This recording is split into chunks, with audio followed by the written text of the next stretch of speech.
All right, hi everybody. We're here. Hello, everybody. Good evening, and welcome to Zenith 3000. My name is Alex, and I will be your GM for this evening. We are a Cypher System live stream tabletop actual play, and we are delighted to be here with you tonight.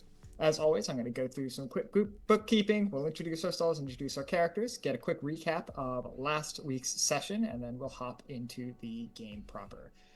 As already mentioned, my name is Alex. I will be your GM. I use he, him pronouns.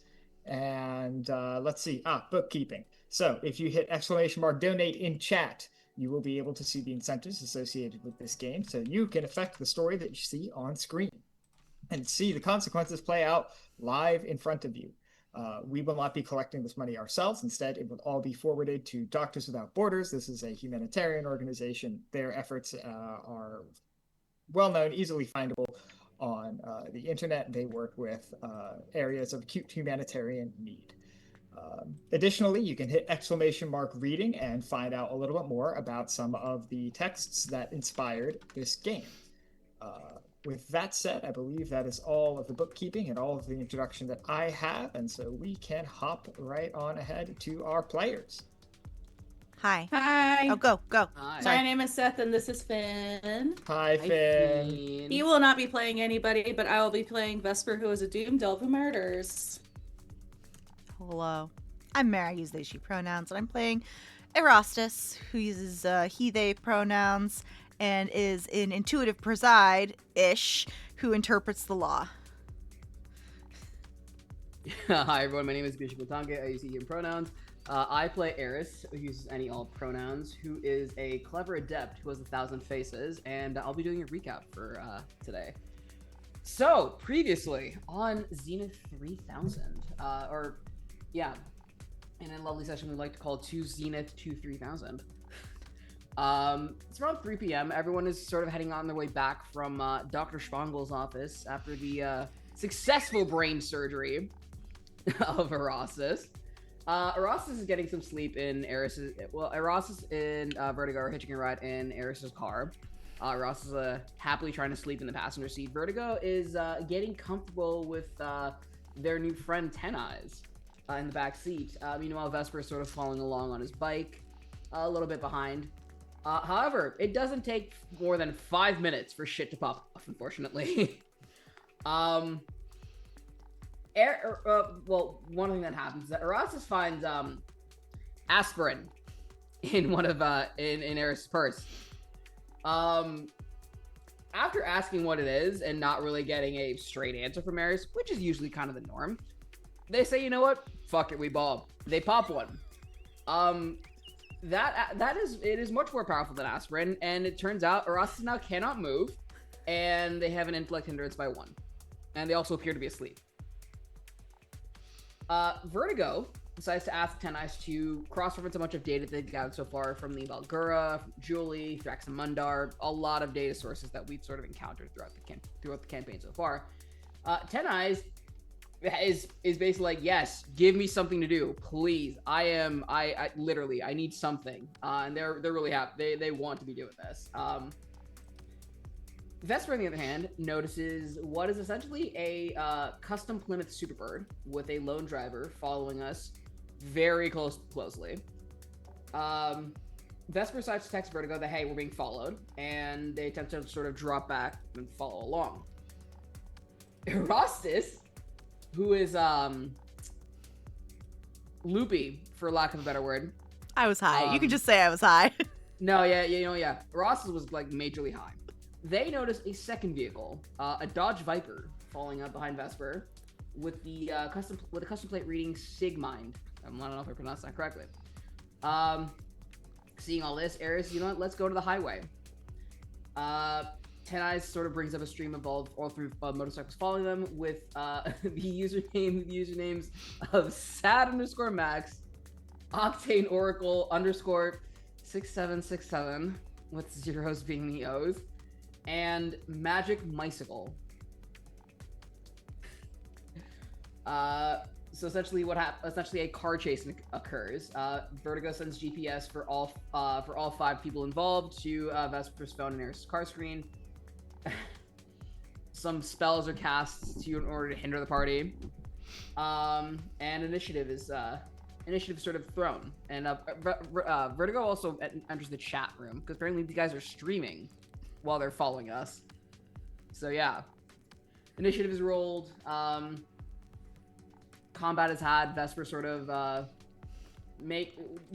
goes ham a little bit with attacking the people on the bike. So does he has a shiny new crossbow for that. A shiny new Cypher that he gets to use. It's really cool. Me sort of trying to speed through the amount of rounds. Essentially, a lot of dangerous driving is done. A lot of combat on driving is done. Eris runs a guy over and straight up kills him.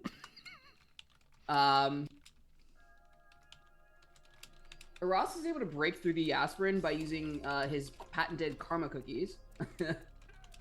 With great Herculean effort, might I add. But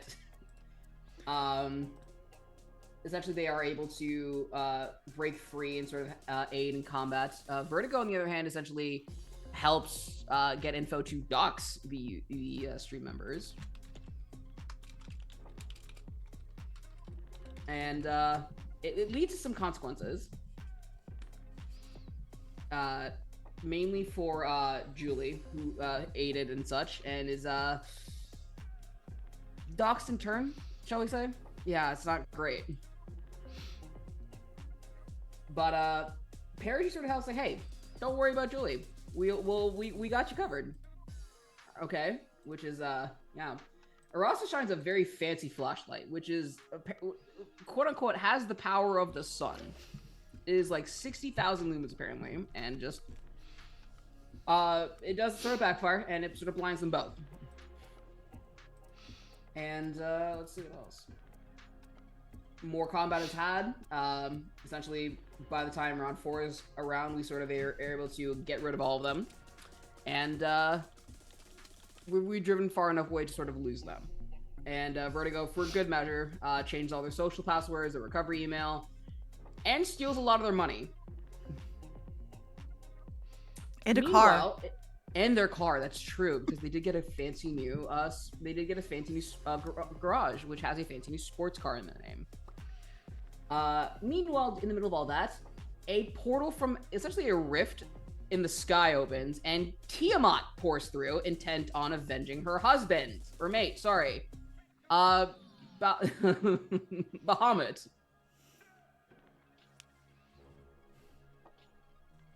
While Eris sort of lying low in the cooldown of all that, they get a text from one of their neighbors, Benny, Tiefling, with a photo of the ZPD outside of Eris's house, which was, their destination.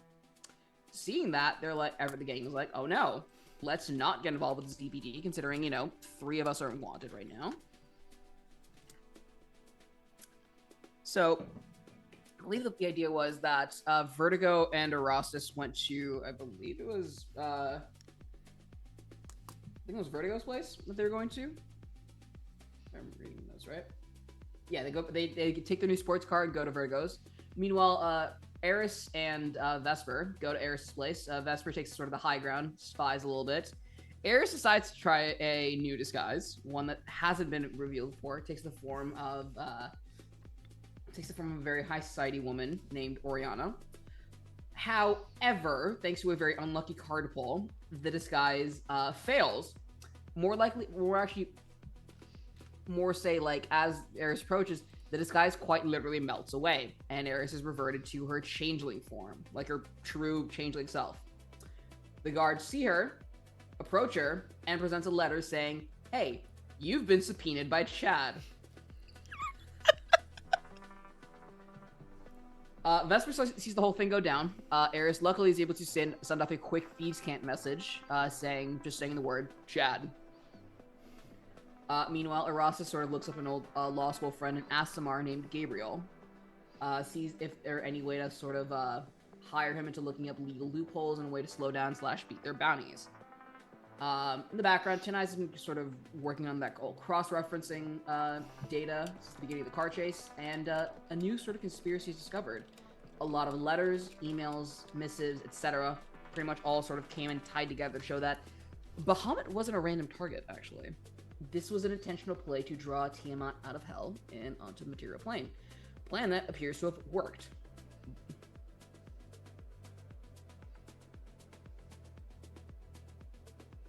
And I believe that's it, right? That sounds like Yes. where we left off. Yeah. All right, Have- radical. have your Abhishek, experience you may take points. 1 experience point for Eris. And with that, allow me to share with you a perspective. You know, there's reason to be wary of the word should. Why ought one consider what the world should be, while one might contemplate and deeply touch what is? It is in this way that should often causes us much undue suffering. And yet I hope you will forgive me for some shameless shoulds. You should not believe in coincidences. Mer, Abhishek, Seth, Eva's not here, but let's throw in Derek and Lady Dame too. Fucking, is Tangent in chat? I don't see Tangent, but Tangent, you too. Don't believe in coincidences. You, random Twitch lurker, you should not believe in coincidences. Nor you, future YouTube viewer. You should not buy coincidence even if you find it on sale. It's unbecoming to sell yourself so short. You see, the problem with coincidences is that they really do get into everything. You let one in, and suddenly there he appears again, the little fucker, obscuring your view of what's real in favor of what's comfortable. You chance upon an old friend, and then suddenly you find coincidence yet again, uninvited, in the cupboards of your mind, rubbing his greasy little paws over things he really ought not to be touching. And once he gets into your soul, it can be quite difficult to dislodge him. Because nothing satisfies the interminable hunger of coincidence quite like the living energies of the human interiority. And so harmless though he may look, I plead you should not let him in. He will hollow you out, convince you of his sickly determinisms, or scribble his blasphemies onto the insides of your eyes until you forget there is a you at all. Human spirit can be occluded by this ravenous beast inside you that whispers such seductive sweet nothings as random chance or accidental origins. Look, I hate to be the one to break it to you, but this is not chance. You were made for times such as these, and times such as these were made for you. No mountain was ever climbed without first arising in the path. No act of radical love ever rattled a perfected world, and no revolution ever renewed that which was already good. So again, I urge that you should root out and remove coincidence from your heart, you who are bold. I urge that you should learn if willing and teach if able, you who are bold. And I urge that you should look upon these times which were made for you and unshackle the fated universal within you, for the sake of all harmony, peace, and love, you who are bold and dear to me. You should be here, and I am happy to see that you are. Vesper, we will start with you. I'm ready to sign off. I feel like I just went to church. I'm good. Alex, you just need to make your own cult. It's fine. You have 3 I'll do it, loyal I'll followers tithe. right here. I'll That's what I'm tithe. saying, Yeah. Excellent. Very good. How much Yeah. you want? 30%? I got you. Okay, I'm ready. Vesper, where do we find you at the start of this session? If we're continuing immediately after when Pretty much. Eris has been taken away, then Vesper is still looking for a way into Eris's manor. I believe it was mentioned at the end of last session that a couple of the ZPD, some of the ZPD presence had left. Yes. So he is for sure like redoubling away. Like, is there a way I could get into a window? Like, I just want my dog and leave. Okay.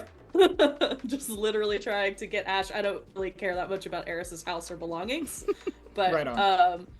do want dog. Dog too good. Dog could easily be adopted by other people. All right, excellent. Well, let's start with a card pull and see where we end up. Oh, that was The one time I need the jackal. We have the Raven. Wrong animal. Let's see what this means. Jealousy, sight, and trickery. The Raven sees everything and tells nothing. The Raven's weakness is greed and jealousy. It wants what you have, and that probably means your secrets.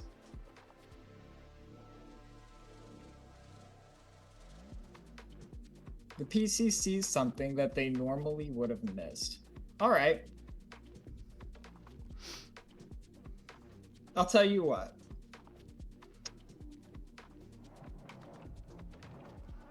You see two individuals, members of the ZVD, heading into the main front door of Eris's house after having unceremoniously essentially planted like a small breaching charge and just kind of blown their way in.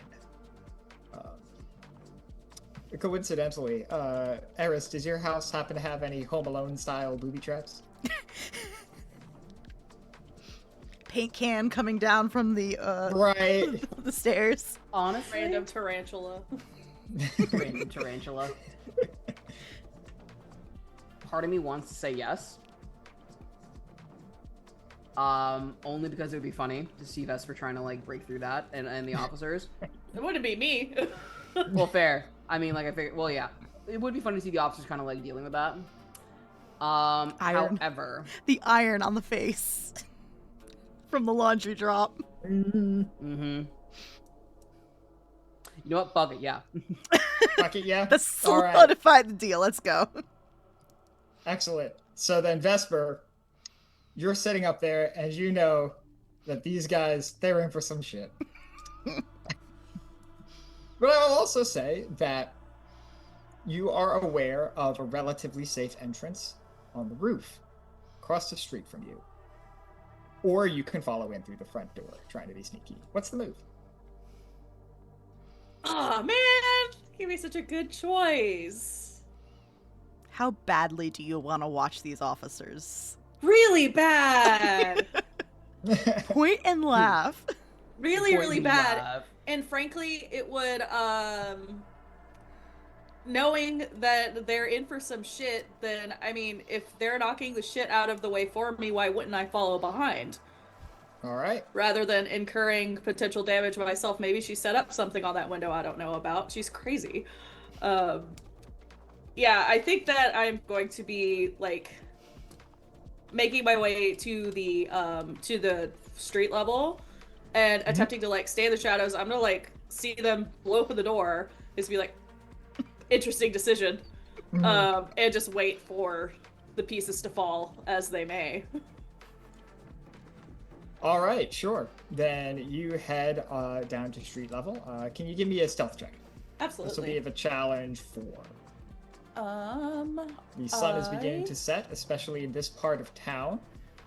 It becomes obscured by large towers and skyscrapers pretty early on in the day. You are already in decent amount of shadow. I'm specialized in stealth tasks. All right, bringing it down to a 2, target number 6 or above. Let's use this one. Yeah, we'll use this one. That's great, because that is a 7. A 7 will do it for sure. You are able to get down from the little outcropping you were on across the street. Head on, and I'll say that to start, you kind of plant yourself on the side of the building, like kind of being able to peek in through the blasted down front door. Situational security here? Terrible. There's no one outside. But, you know, such is life sometimes. I will say you definitely hear some, after in a short order, you definitely hear some shenanigans. There's some screaming, "What the fuck?" and some strange sounds. You hear random like clicks and whirs from like underneath the floorboards. All of a sudden, you hear this like, and you smell this just like absolutely foul, malodorous something emerge from within the within the mansion. Do you begin to follow, or are you staying put until all is quiet? I'm staying put until they either, I'm assuming like they're gonna run out at some point, realizing they are in over their heads or waiting for backup. So the plan is to like kind of stay like around a corner outside, and once they come back out, I want to try and find a way to slip in. All right, then let's see how they do. Enveloping darkness. This card keeps coming up, I feel like. Have you been shuffling? I have been, you know? I just feel like, yeah.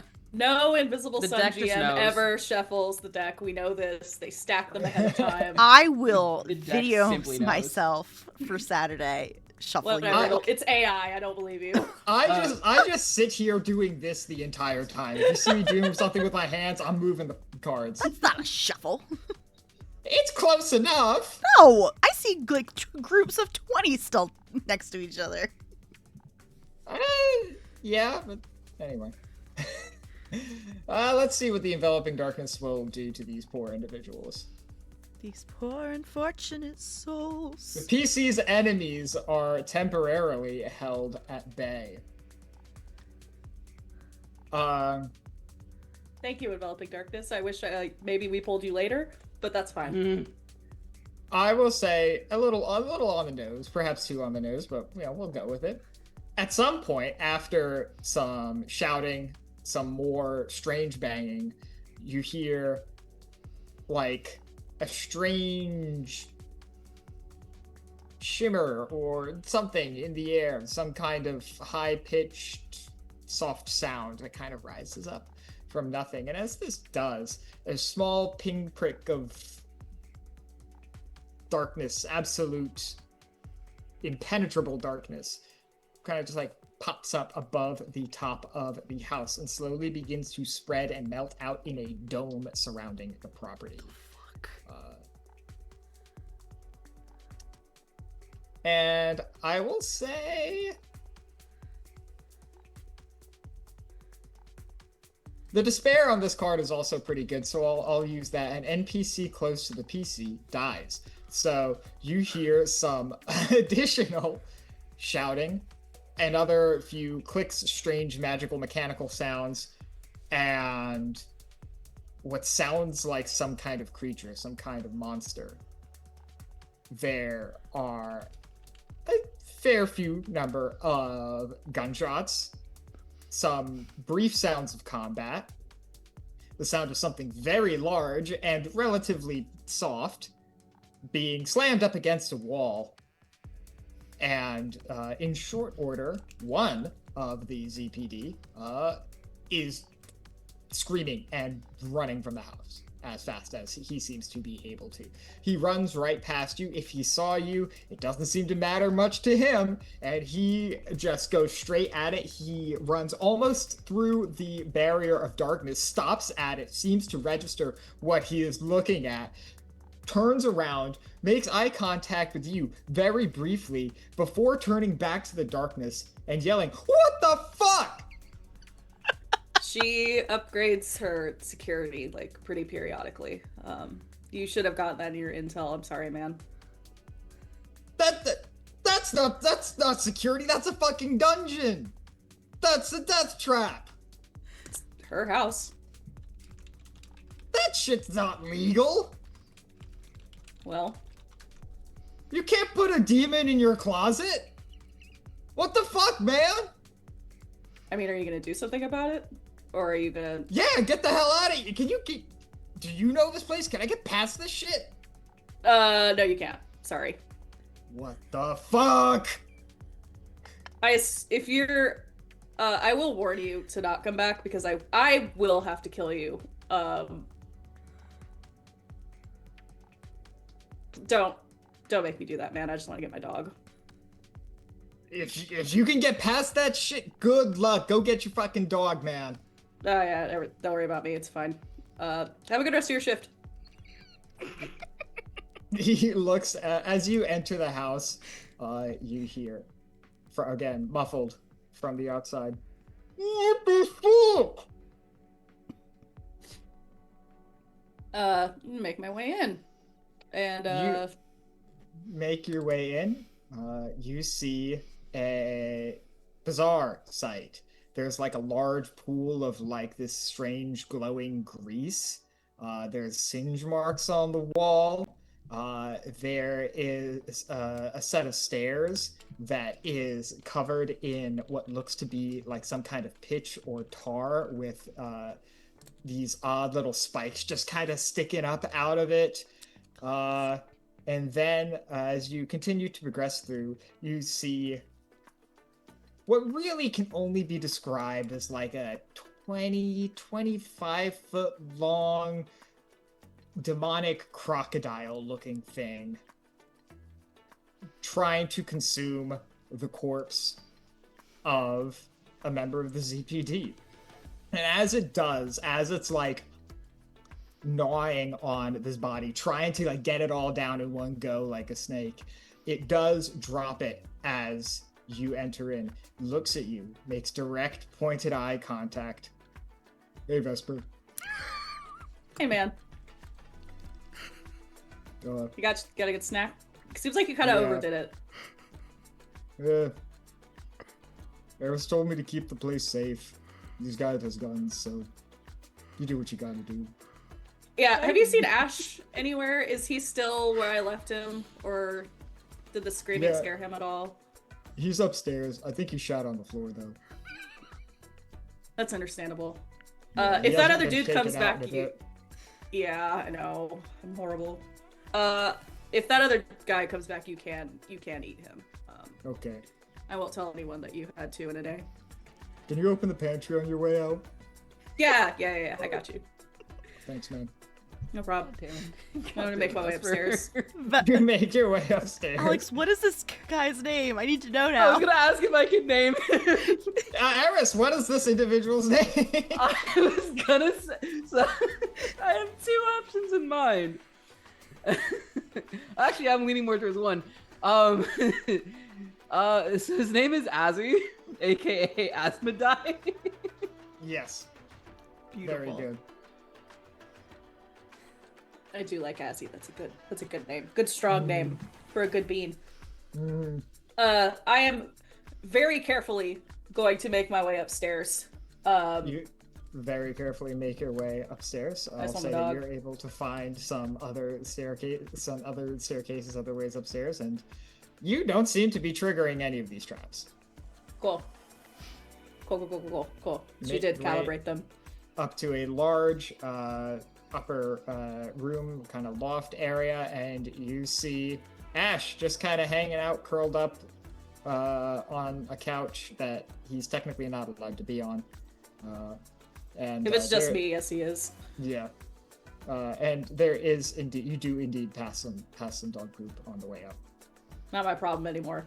I'm gonna just like, come here, boy. It's okay. It's okay. I know it's very loud. I know. He runs It's very, up to very you, loud. I Jumps missed up you. to you, gives you Like- like a little dog hug. Yeah, return dog hug, big ear scritches. It's been a hot minute since I've seen him. And I'm gonna say the forbidden W word and like kind of race him out. Excellent.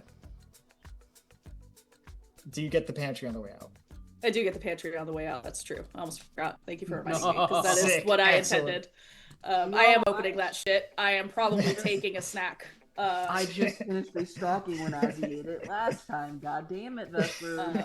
I'm taking whatever is akin to like, I don't know, Underdark Bugles that's in there. Excellent. Yes. Underdark bugles. You grab some Zoogles. and Zoogles, hit the road. yeah. Mushroom Zoogles. Oh my god, they would be made out Yeah. of mushrooms. What? And Mushroom Zoogles. as you pop the door open, you hear like a loud crunch as he does seem to manage to get this poor guy down. He looks at you with these strange, beady yellow eyes. Thanks, man. Good luck out there. Yeah, thanks. Again, be on the lookout for more shit's going down, so Gotcha. I don't know how long Keep you're an eye supposed to be open. here, but I He trust looks you. up. He looks up at the clock. I think I got a good 12 hours. Okay, cool. Yeah, make sure you get something to eat then. Like something real, not just People. not this the people junk. Get a vegetable in there. This guy's an obligate carnivore. But he's like, we'll see what there is. All right, Azzy, be good. Yeah, you too, man. You head on out. The darkness is still there. He looks. The cop outside looks at you as you come out with your dog, seeming no worse for the wear. Well, how the fuck did you make it through? Friendship tax. All right, And well, scary how dog do we privilege. how do we get out of this? I don't know how you're getting out of this, but I will figure a way out. I don't honestly care. Sorry. You know what? Whatever, man. And I'm just gonna like not be near him. Like I'm gonna like go find like a way out around the side or something. Is there anything? I doubt if this is new enough that I maybe don't know about the darkness trap. I don't know if Eris would have said anything, or if I can roll to like see if there's like a trick to getting out. Go ahead, make an intellect task at a That challenge works. 5. I'm gonna hinder you on this because it is knowledge of magic, unless you're skilled Okay. in that. Absolutely not. Yep. So this will be a 6 for you to start. That's Target fine. number 18.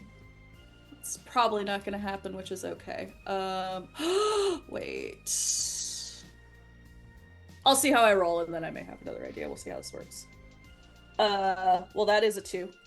That is a 2. That will not do it. Yeah, I mean, it's dark. You have no idea what this shit does, but it's dark. I assume touching it is solid. Nope. I'm just gonna walk through it and see what happens. Yeah, you walk through it, you emerge on the other side. It's a little trippy to like walk into darkness. It's like it's as if you close your eyes for a second and it feels like uncomfortably warm and like almost like it's like sucking you back in. But like you just walk right through it and you're fine on the other side. Oh, well, okay, easy. I'm gonna assume that there are no lasting effects from that, and Nope. I'm going to shoot a text to just like a follow-up to the group chat, as being like weird. Or I'm gonna just put like Eris's house is weird right now. Maybe avoid. And I really just want to grab my bike and meet the others at Vertigo's, if that's where they said they were going last time, I believe, before we All split right. up. Yes, Erastus and Vertigo did say they were headed that way. Sweet. Okay, I thought I remembered that. Couple of last things you notice before you get on your bike and hit the road. You do hear from the other side of the darkness, "Hey man, what's up?" "What the Yes. fuck?" Oh, we love asking in this household. Oh, what a goat. That's Bean. NPC of the year. He doing him Truly. job. He is, yeah. Erastus, I owe you a cipher, so can you roll me 1d100? I would love to. Oop. 93? No, sorry. No, that's a high 39. number. 39. Okay. I mixed them up.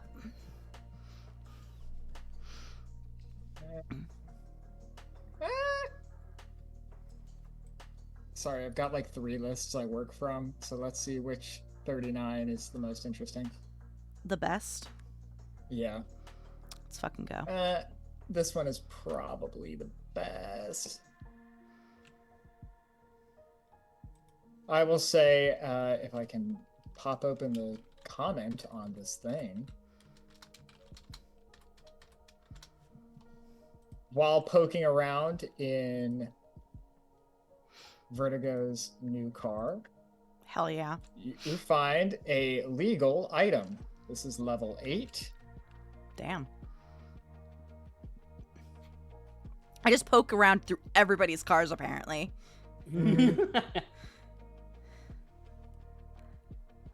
Oh. You find the rain dance figurine. Ooh. Fun.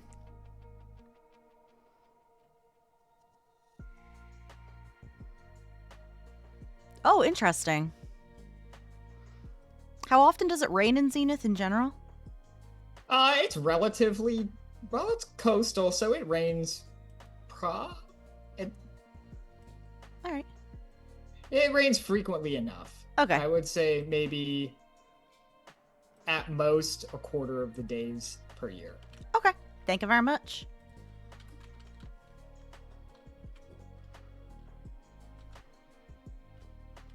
This All is right. illegal.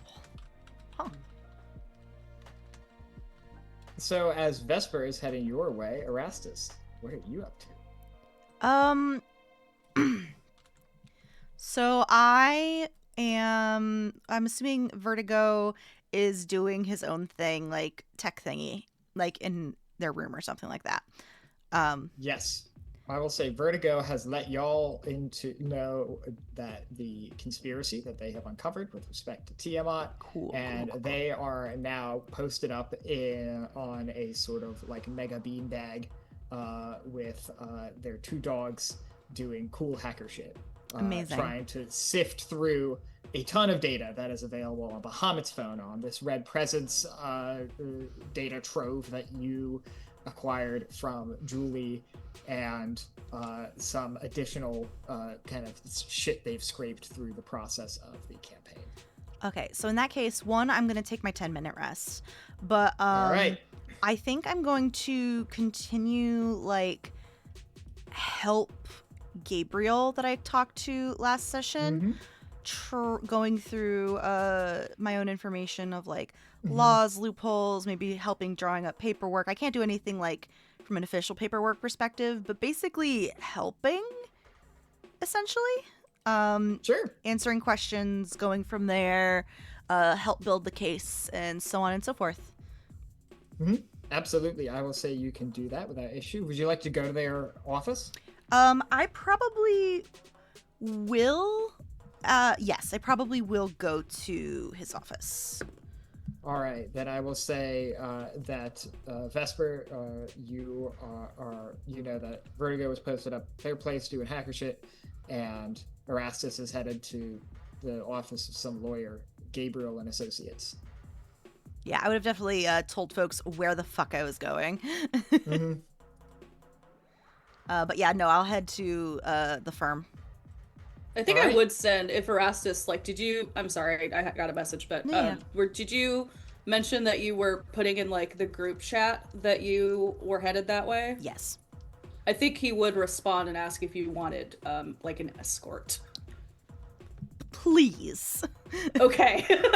Then I would ask for directions and join Erastus. Yeah. I would change course. You get my little All right. pin on the map.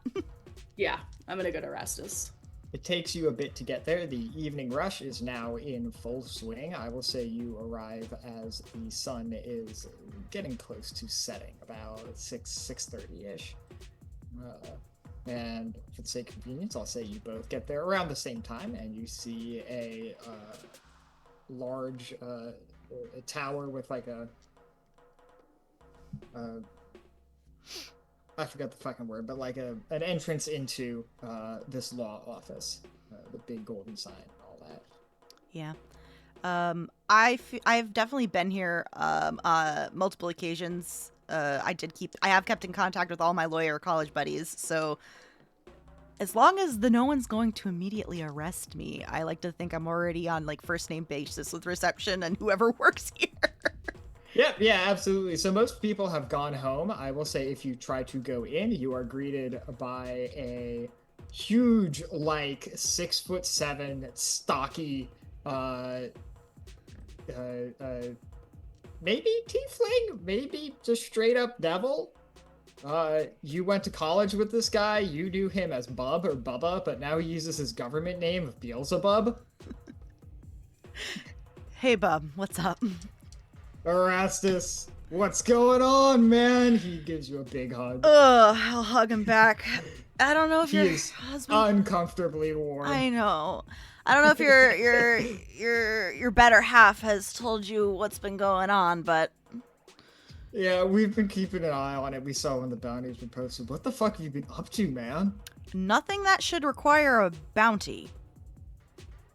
I mean, yeah, I wouldn't really expect that from you, but you never know. I mean, there's good money to be made selling people out and all that. What have they Don't said tell on anyone I the said that. bounty that they want me for?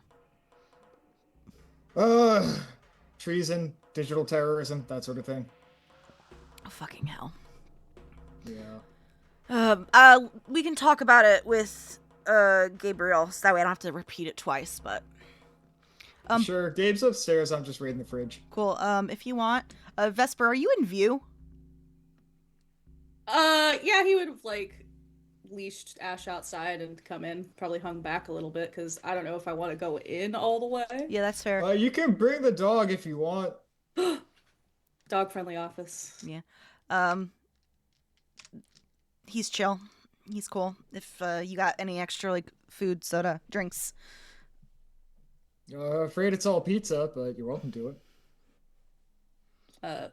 Yeah, he's for sure going to like bring Ash in, and don't really need. I'm good.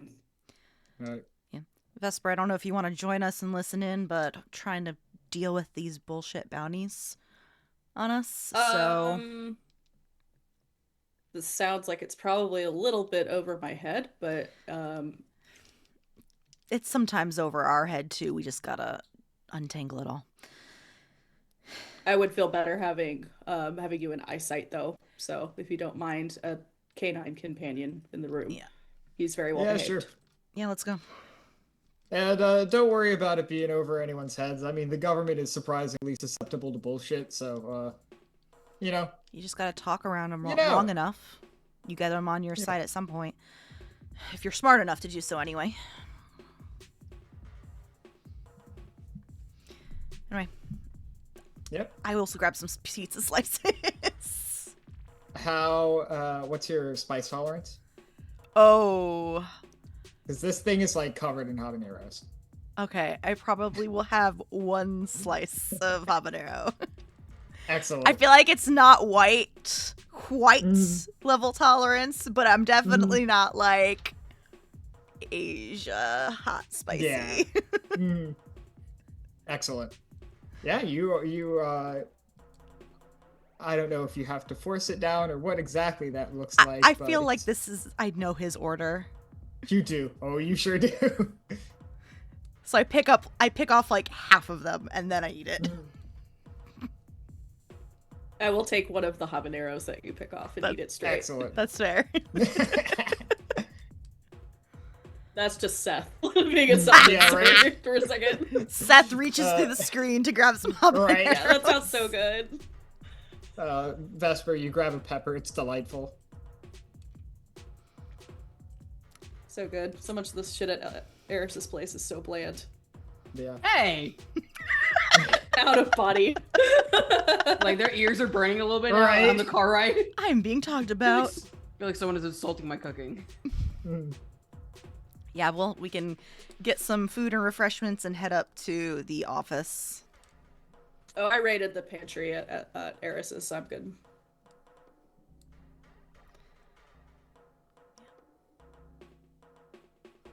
So what I'll follow them up. how Yeah, how excellent. far have y'all gotten so far? I know I just kind of called you like an hour or so ago, but We haven't gotten too far, honestly. We drew up some initial inquiries, and we've started reviewing some of the legal frameworks and precedents that they are using or avoiding in this case to begin constructing an argument. well, I'm here to help, so We're probably going to have to forward this to another firm. It's not difficult to find our connection, and so we're going to want to make it we're going to want to send it through a neutral third party. Fair. So I hope you don't mind roping in a couple more folks or another office into how we deal with this, but I do think that's going to be our best way forward. no, I agree. I just needed to get in contact with someone who I knew wasn't just gonna turn me over. So there are. Yeah, I mean, yeah, we got you back. Even if you did do it. Thank you, but no. At least I don't think I did. I want to see what evidence they have. So, but yeah, no, I'll sit down and help draw things up, and then help figure out a third neutral party, etc., etc. That's the goal. Yeah. Eventually, a young ASMR about your age, Erastus, joins you. He's wearing this sort of like reflective, kind of like almost like lilac colored suit, very fashion forward. And he comes in, he gives you a nice firm handshake. It's good to see you again, Erastus. Hi, Gabriel. I wish we can be talking over regular monthly dinners instead of this. Yeah. I gotta say, I was surprised to see that you were on the bad side of the preside. I mean, no surprise that you didn't like them, at least last we spoke, but this was a shock. No. So what questions can I answer to help smooth things over in the legal processes? Honestly, the less we reflect you, the better. No offense, but we want to make this look like it's coming from somewhere neutral, somewhere purely procedural. Gosh, I have not been in the game for so long. The best thing you can do is point us in the direction of sympathetic individuals within the preside that we can use as points of contact to either vouch for you, provide evidence from the inside, both towards your conduct specifically, and perhaps towards any information that might not yet be available to us and that might be hidden from us should we begin to make direct inquiries. So anybody you know who might not be afraid of forwarding some documents would be a great help in this case. I can get you there and maybe send over a little bit more extra sympathetic reasons. And I would like to take out my phone and text Vesper and be like, hey, what kind of evidence can you provide about me getting almost murdered? Vesper or Sorry, Vertigo. Too many V's. Too many V. It's VEVEERER. VV Y'all Club. are not making it easy on anyone. No. But yes. Let's say all the names 5 times fast. But probably, like, if anyone can get it, Vertigo can probably get some, like, cameras from, like, my apartment complex of these guys busting in if they weren't deleted and shit, you know? Of, like, trying to kill me. Yeah, or my sure. sister's place. Yes. Yeah. Let's pull a card for that. That's generally how I'm going to resolve most of Vertigo's actions this session. Fair. We're going to jump into a little bit of a time lapse here. She's going to say, sure thing, I'll see what I can find, and we will see what she can find. The Forgotten Prisoner. I'm blurry. You are. Come back then. Please. No. There you are. And back, mostly. Anyway, Huzzah. Forgotten Prisoner. Let's see what this means. 35. Injustice. Bad fortune. Memory loss. Something lost. Is there really such a thing as justice? The Forgotten Prisoner would say no. Damn. Oh boy. This is literally the worst card. It's like the antithesis of Erastus. Yeah. The We're Forgotten like, hey, remember Prisoner. that thing you can't remember? Right. The Forgotten Prisoner most likely indicates one has forgotten something vital, but it can also presage some coming injustice or simply a bit of bad luck. It is not a happy moment to see this card turned. Game narrative. Someone is incarcerated or something happens involving a prison. Something vital has been forgotten or lost. An NPC falls victim to a horrible injustice. This is fine. It's fine.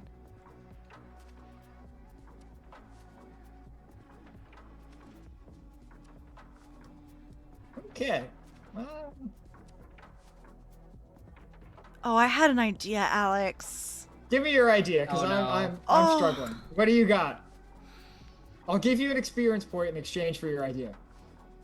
Vivi's incarcerated. No. Yeah, that's brutal. Oh yeah, for sure. Oh. All right, I'm gonna take my experience point in exchange for my pain. Yeah, you may take the experience point. I hope it feels good on your cheat as you've sold out your friend. That's But- my girl. Oh, It wasn't no. even intentional. She was already doxxed, to be fair. No, Julie was doxxed. Vivi actually was technically kind of in the clear. It doesn't True. matter. True. It doesn't matter based off how the foci works. That's true. That's true. Oh, That's true. God, that's It doesn't right. fucking That's matter. so- Because that's so Julie rough. is Vivi. That's so rough either way. Yeah, though. so I will say in the process of Vertigo trying to collect this information, you start sending out some text to Vivi and some other folks. Well, I probably It- wouldn't text Vivi because I already know Julie got Yeah. shot, so Yeah. I already know she's probably going underground, and their whole thing is Mm-hmm. they're attached at the hip. So Yeah. Yeah, then I would say in short order after making your initial inquiries, you do find out that Vivi has been arrested. fuck.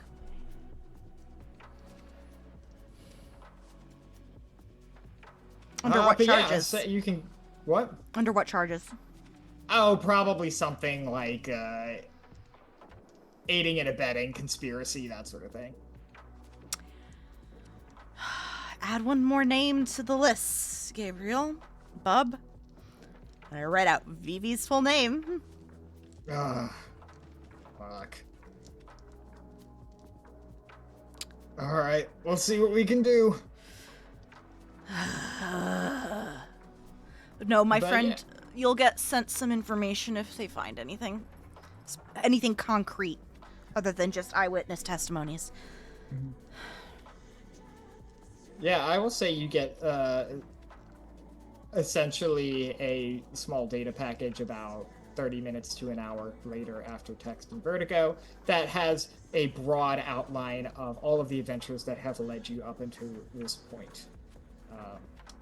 And so that includes everything from the initial trip into the Sprawl, including all the events of the competition gala, your meeting with Chad, and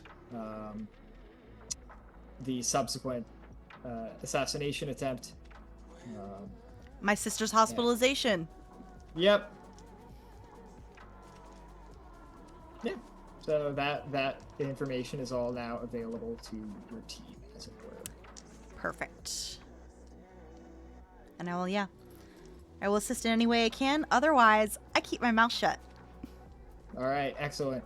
You see Gabriel and Beelzebub working hard, making phone calls,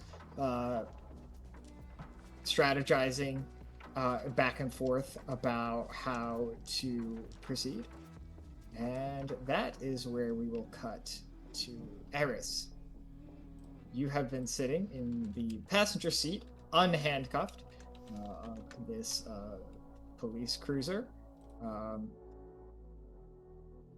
And ooh, private scene. Let's go. Anyway, you have been sitting in this police cruiser. You are eventually let out in the center of the Technopolis, the city center. And you find yourself at the base of a large tower, the Presidial Nexus. You are escorted in and up to the top floor. You arrive at the top and you see some weird shit. It's a large receptacle, reception type area. There's a desk and there's all kinds of people bustling around. But these are not regular looking government employees. Everyone up here is in robes. They have weird pendants with sphinx heads on them. You've been around the block. This is a cult.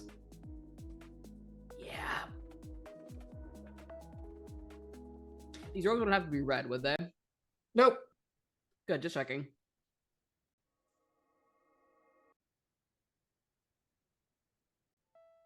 You are led into a large space that, for lack of a better word, something like a planetarium. As you pass through the reception area, the attendants and random employees, I suppose is the best word for them, bow to you slightly as you pass. Inside the planetarium chamber, you see the positions of the stars meticulously mapped, and they are stopped, halted in their place. It's like looking at a weather report where you see the movement of things in the sky up until they just stop. And at the point of where they stop, all these calculations that seem to be tied to both the movement of the stars and the market forces of Zenith, they just explode into possibility. The graphs become extremely unstable. The models collapse. In the center of this chamber is a creature the size of a building. Its head is taller than you. It looks at you with its big blue humanoid face, raises a furry tan paw, gives it a lick, and then places it down as you enter. Hello, Eris. Hello, Nebuchadnezzar.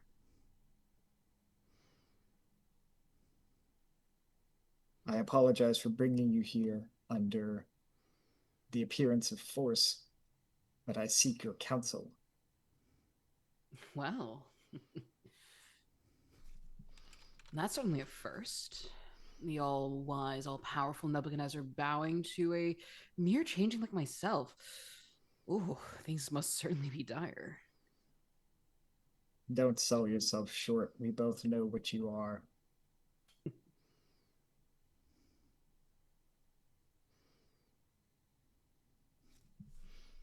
What can you tell me about this accuser?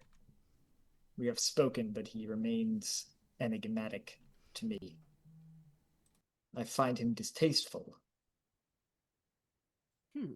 But his arguments are compelling.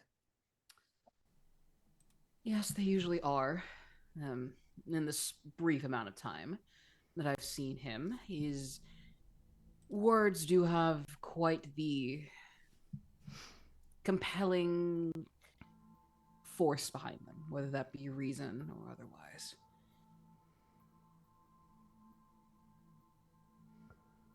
What is he? What does he want?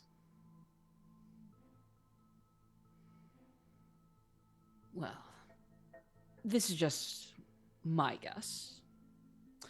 And she'll sort of launch into her sort of explanation as to regarding what the accuser, essentially a conversation between the conversation between her and the accuser at the end of the challenge gala.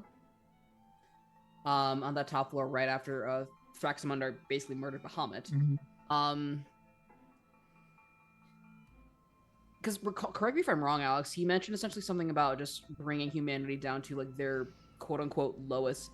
God, I'm trying to remember exactly what he said so I can like say it accurately, because like it's such it was a fire ass line the way that he said it. Admittedly, I don't remember word for word what it is either. No, but I do remember the sentiment. Yeah, the broad stroke essentially was like he was essentially wanting to drag humanity down. Prove humanity was like essentially at its core a like horrifically flawed and base, and I'm almost loath to use the word evil, but it's probably the most apt description I can probably say as to what his views of the people on the mortal plane are. Sure, I would say that's not inaccurate.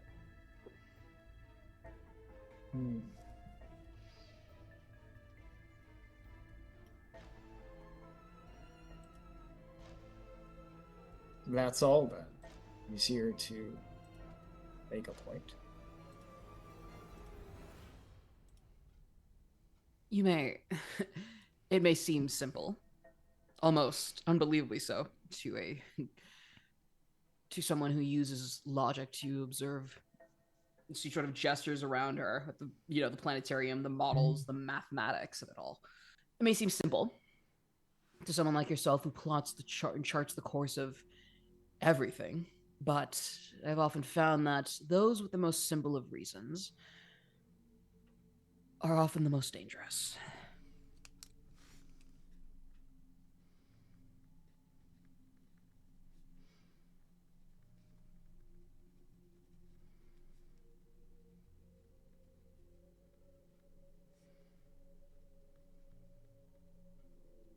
That's all he's here to do, prove a point. What makes him dangerous at all? Well, if we cast our gaze back 500 years ago, the last Red Presence movement aimed to accomplish a goal, summoning a god, but that was rather heavy-handed. Force, obviously gathering of the masses, but it was a more violent application of a direct application of violence. Looting, pillaging, burning. This one, though, the man behind it all, this accuser, he seems to be more, shall we say, subtle with his machinations. He's used... Funny enough, he uses something that you would be quite fond of. He uses logic and reasoning and the power of words to get what he wants, to convince the masses that he is indeed right. You only need to look at you only need to look at what happened at the Challenge Gala for that to be apparent. For had he not used his words to quote unquote to prove a point, we might still have Bahamut in this world, and Tiamat would not be ready to wreak havoc.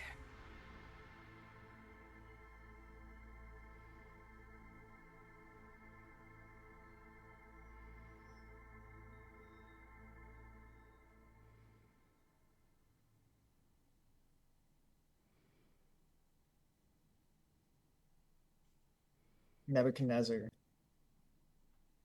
pauses to consider your words, and it is at this point what we will get into this proper. We're going to go through 3 rounds of exchange here. Okay.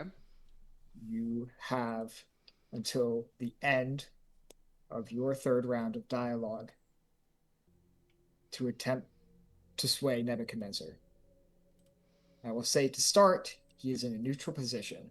He will speak first, and we will pull the hunter. Oh boy. To see how this begins.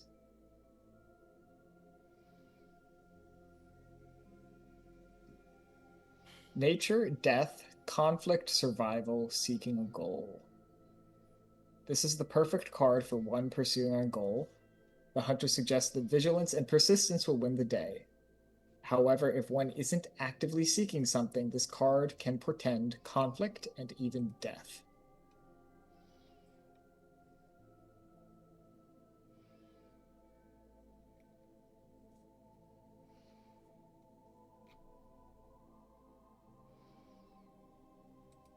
An NPC is single-mindedly pursuing a goal.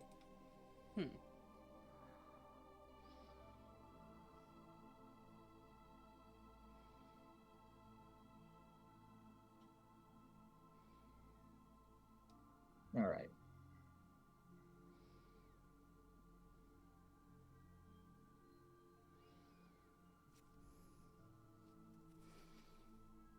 I have a degree of respect for you, Eris, and so it is my hope that you can explain to me then what fundamentally the issue is here. I am not interested in your beliefs, the points that people are making. I was elected to govern the machine, and it is my concern that the machine is halted, and Tiamat barks at our doorstep.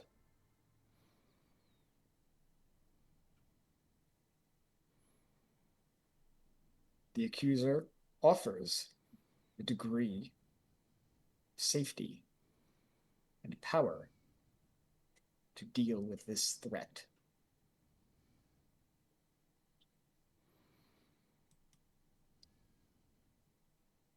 Why should we not avail ourselves of this opportunity to keep our people safe and to resurrect our machine?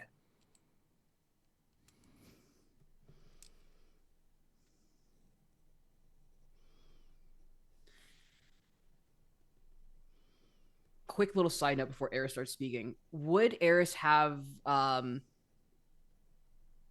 it was made known to the like would Eris still have her phone with her as she was being because I was gonna ask if Eris knew about the whole cross-referencing conclusion that that hey, Bahamut was an intended target. This was a deliberate plan. I don't know if Eris would be able to know that while they're being transported over to Neb to Chad. You didn't mention looking at your phone at any point. So for now, Okay. let's say no. Okay.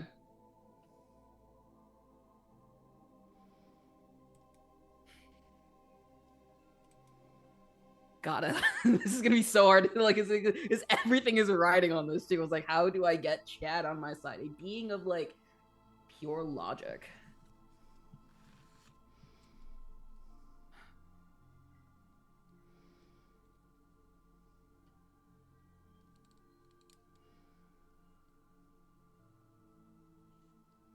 Let's see, he's asking why it's. I think as a sort of counter reply, what exactly did the Ishudo sort of Eris sort of reply back to Chad? What exactly did he offer? Just so I'm informed.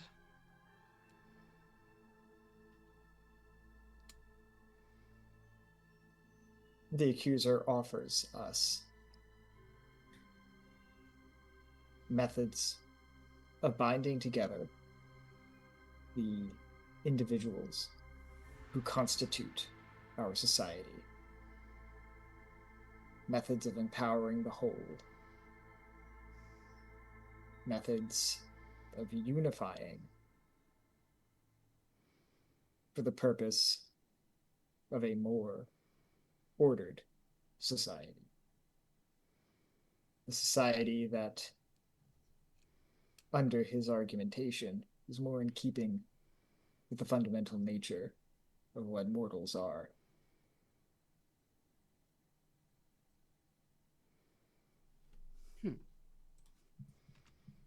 Order, he says. Quite ironic, given all the chaos he's wrought, but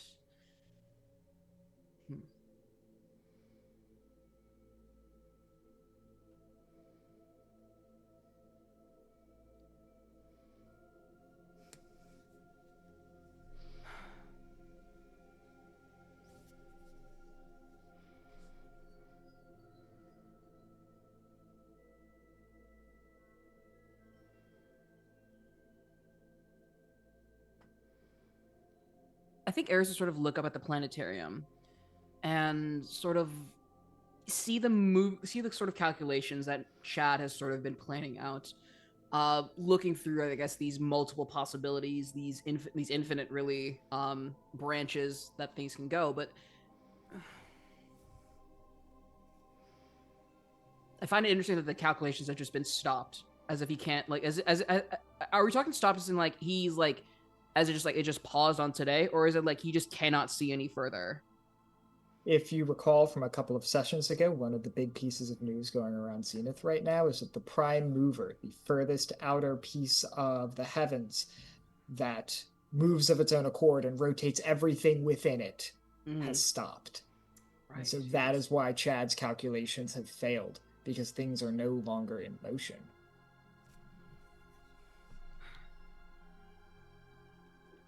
Right, and the prime mover was said to have stopped right around, like right after, I think, the challenge gala, right? Champions gala. You learned of the prime mover stopping while you were leaving the hospital after dropping Penny off. Right. Is yes. when that news would have hit. Okay. So just after the gala, then is probably when we would have learned it. Okay. Funny thing. It's a funny thing that the prime mover stops moving right after the accuser, makes his entrance, causes this commotion.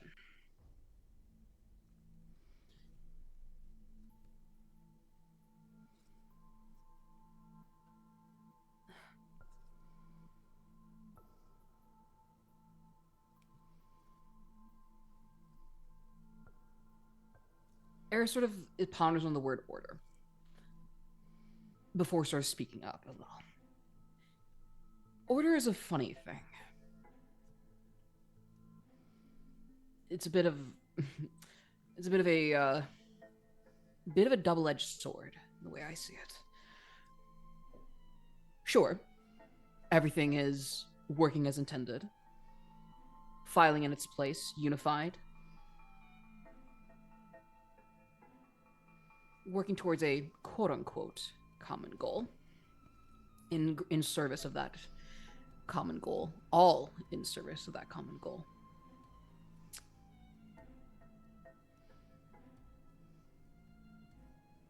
And yet, what of the cogs make up this machine? Sure, it is fine. It is all fine and dandy to say that everything should be working towards a greater good. But if that's all you're working towards, what exactly is the point? You know as well as I do that order cannot simply be the sole fundamental thing running a... She looks up at the calculations. Machine, such as Zenith. Well, yes. There must be some order. The unifying force to drive to drive towards a common will. It is the small chaos of these individual cogs, these people in this machine, that drive it forward. Without chaos, without the chaos of daily life, things...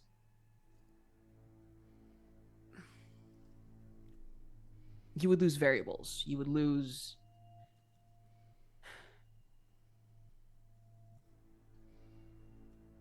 You would lose that X factor.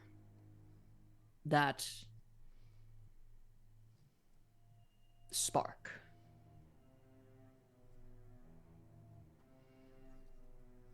And that spark could be innovation. That spark could be a new discovery, learning. All lost on the idea that everything should be one, unified, in order. That just screams monotonous to me.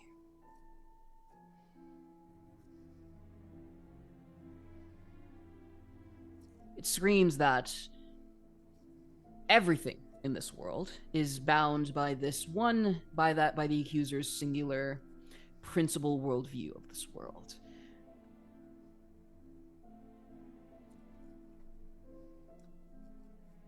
But I find that logic to be flawed.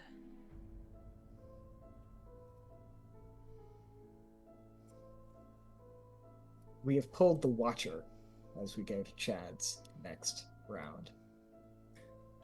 The Watcher is the sovereign of mysteries.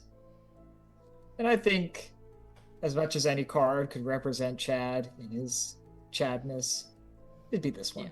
Yeah. I see it, yeah.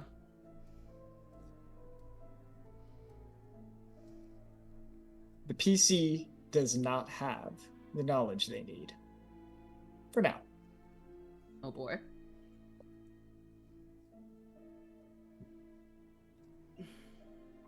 I'm not here to debate the aesthetic merits of chaos and order.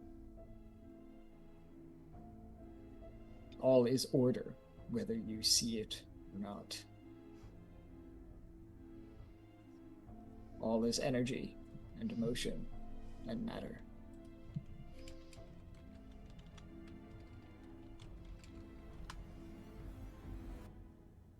There is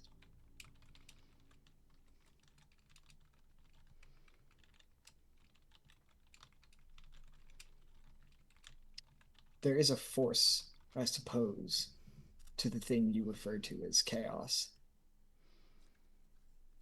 But it has no place here. These confounding variables do us no good.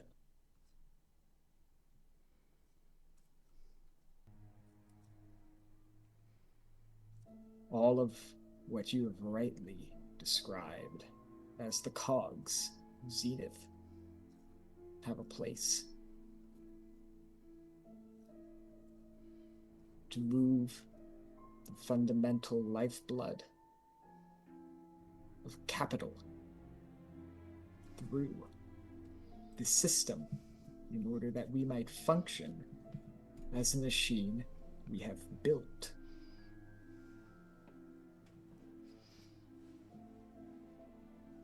Yes, certainly it's possible some other machine could have been built, but this is the one we have, and this is the one I was elected to govern.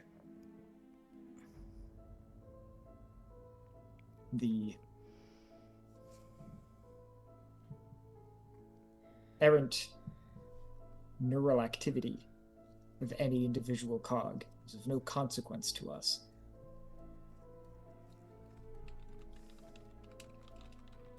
You and I, people of our stature, ought we not to be concerned with the good of the whole, the good of the machine? The only good for and of a machine is order, free of intent. And so if the accuser can better align the cogs to their proper functioning, what reason have we to fear him?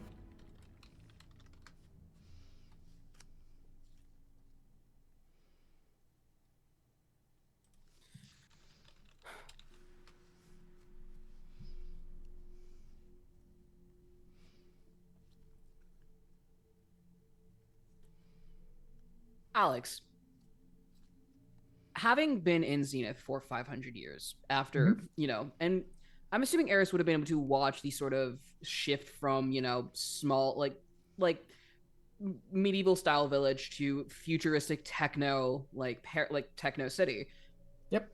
What was like one of the first major, I guess, times when that shift really started to kick off? Like, was there a sort of quote unquote discovery or innovation that really helped mark this change in shift?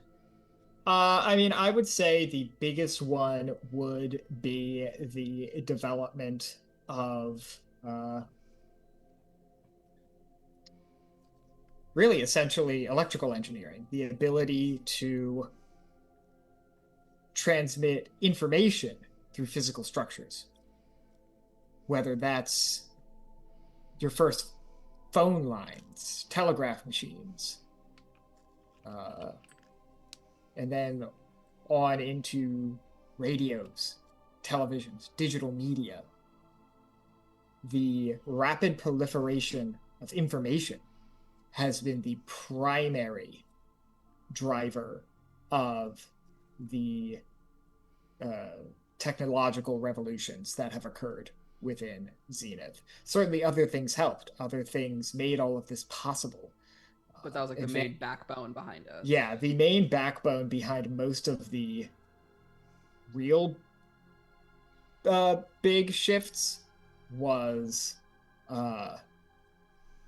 essentially all based fundamentally in not just the ability to transmit, store, and multiply information, but the ability to wrest control of that power from the mages. Interesting. And distribute it freely. Well, freely. Freely, but more freely than the mages would have. Yes, absolutely. Funny you say that then, because because the mages would have been the sort of top dog back in old Zenith. Oh, yeah. Yeah. You remember those days well. Yeah.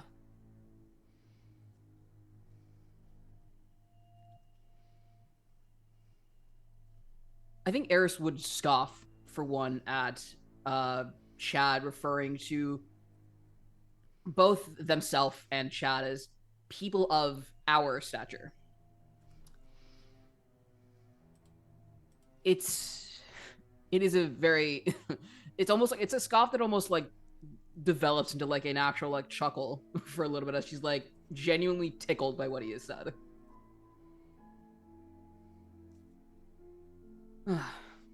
It's funny you mentioned people of our stature. She heavily air quotes our. It's funny, I've never really seen myself as someone on your level. And I don't mean that to be humble, no.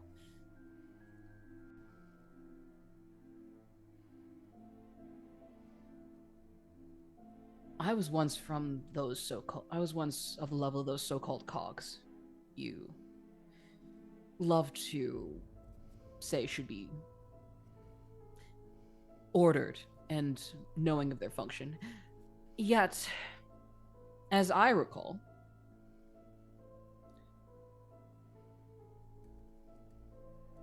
was it not one of those cogs?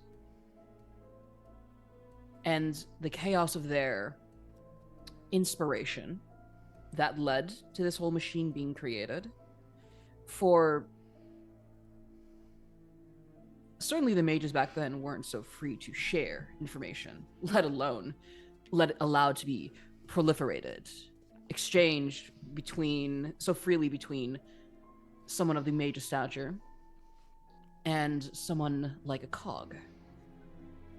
But yet, a little cog who should have been ordered, focusing on his own stature, his own tasks to serve his machine, had the chaos in a fit of whether that be a stroke of chaos, inspiration, whatever you want to call it, is still chaos in the end. Energy.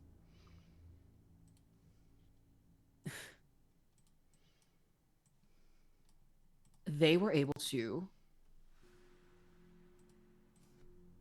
shift out of that norm that was molded for them. And shifted in such a way that it led to gestures around Zenith as we know it today. Without that, could you really say that this machine, this governing this body that you are so invested in governing, that you've been elected to govern, have exists? This thing that this organism, this you say that it needs order, all order, just order, to function. Yet it would this wouldn't have existed without the influence of chaos. This influence of energy that you say that everything is being transformed, transferred. Chaotic movement of it.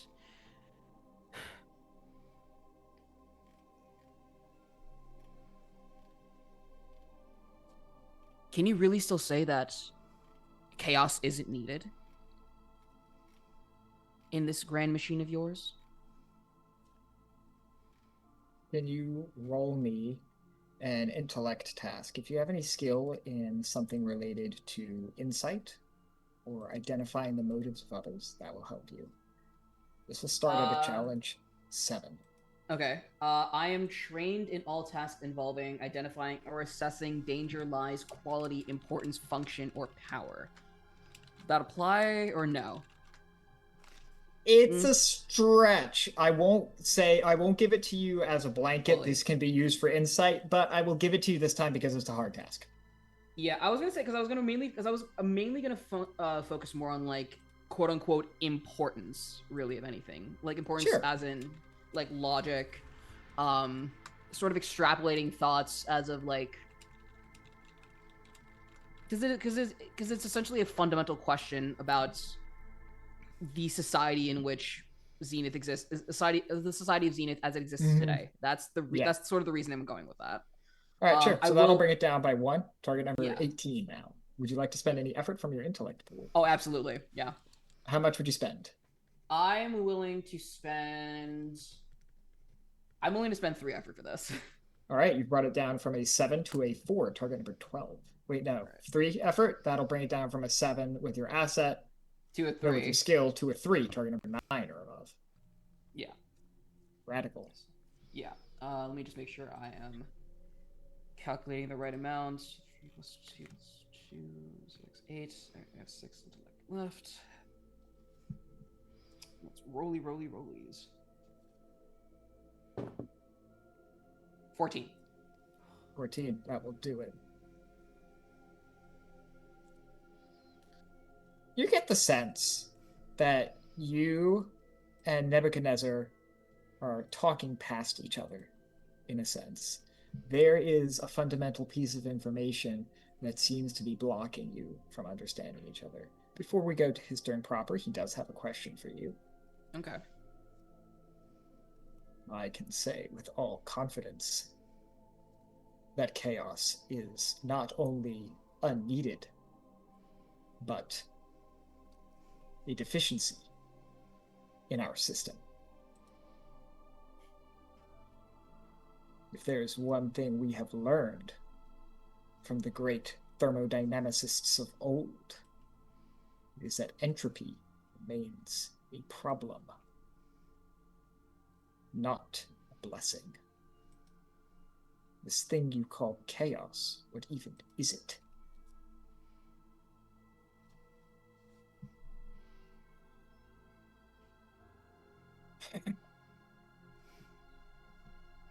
What is chaos?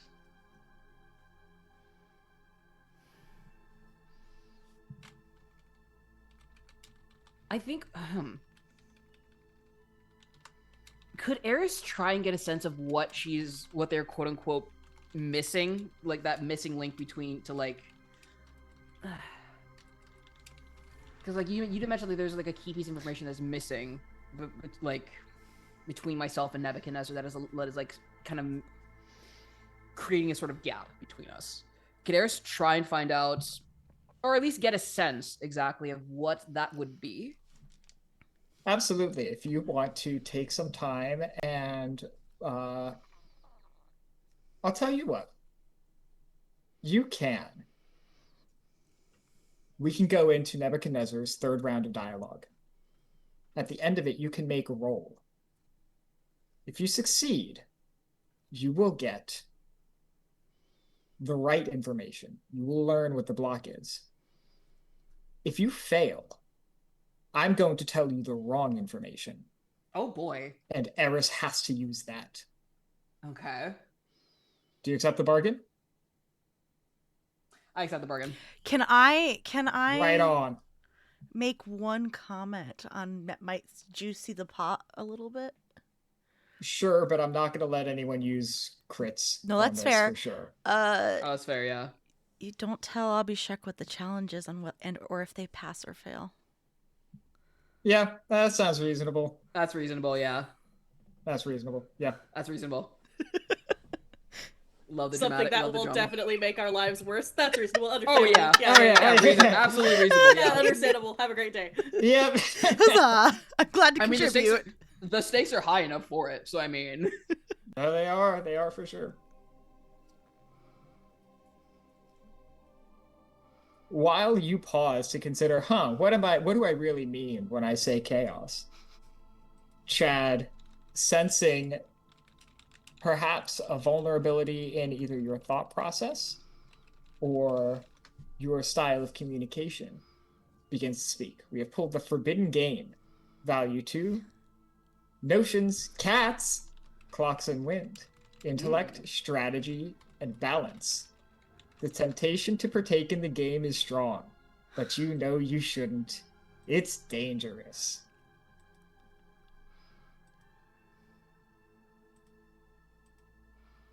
All right. The fuck, Sooth deck. This is literally the best card for what's going on right now. Oh, absolutely. Oh, yeah. And the mechanics and the guy.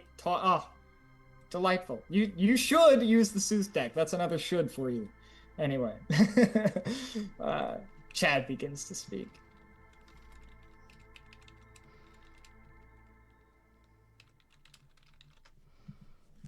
I fear your aesthetic preferences and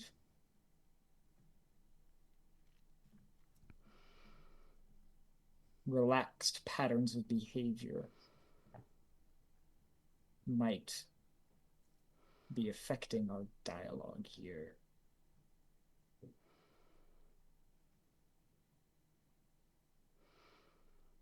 Chaos is a cancer. It is uncontrolled energy. That is all it is.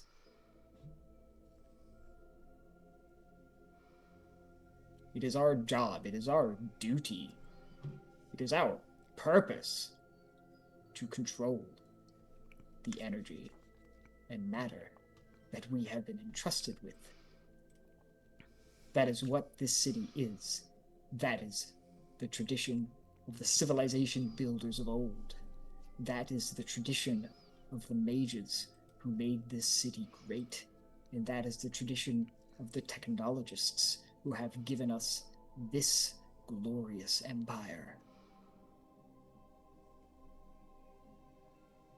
Control of matter and energy is all we have. Indeed, it is all we are.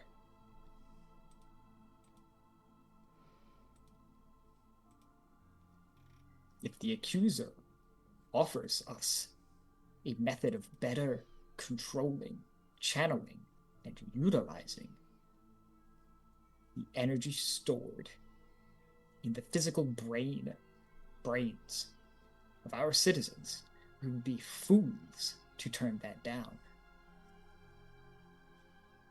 Indeed, I am beginning to find myself wondering if I have not been a fool coming to you in the first place.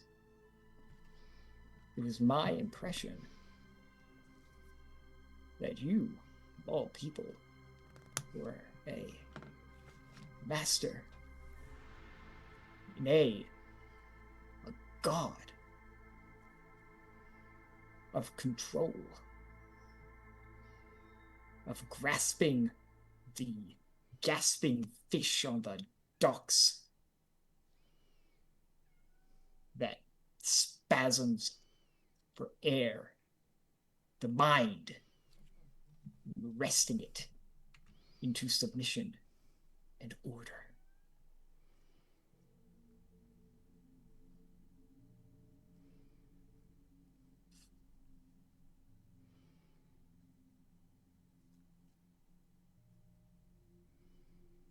all is matter, all is energy, all is motion and collision.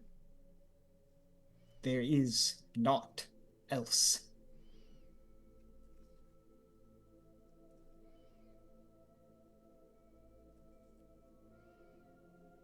And so indeed, I find your prejudice towards the uncontrolled, your poorly reasoned attachment towards empathy to be not only baffling, but utterly corrosive.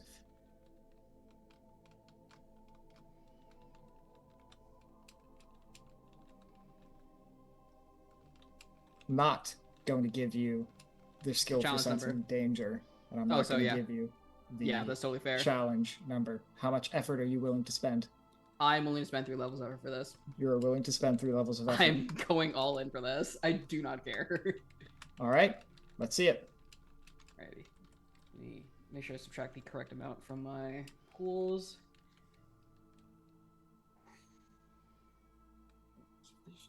There's one time. Do you still have any assets? I think I have an asset available to me. Because I used up both of my crates in the car chase. Seth, can you roll me a die? Tell me if you get even or odd. I sure can. Finn, can you move, please? Let Finn roll a die. Finn! Do you Finn, trust wanna him? roll? No. Come here, Finn. Look. What's... No. Breathe on What it. are you Bless looking it. at? Sniff it. Okay, he booped it. He's He booped blurry, it. but he did boop it. Good boy. All right, I'll give it. That is an odd number. It's a 9. Oh boy. Let's not use any assets on this. Fair enough. Fair enough. Okay. I'm watching a lot of Yu-Gi-Oh! Recently. I'm gonna need that Joey Wheeler luck in my life right Believe now. in the heart of the dice. I'm gonna need that Joey Wheeler luck in my life right Yeah. now. Time wizard. Time roulette, baby. Draw Let's your go. red eyes, black dragon. Joey Let's Wheeler's go. pathetic card.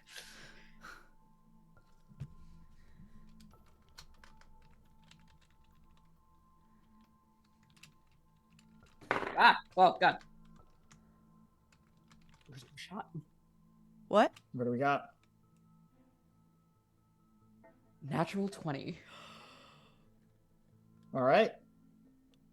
Thank you, Joey Wheeler. I'll praise the Brooklyn streets of Ray. The streets of Brooklyn. Praise the you streets will- of Brooklyn.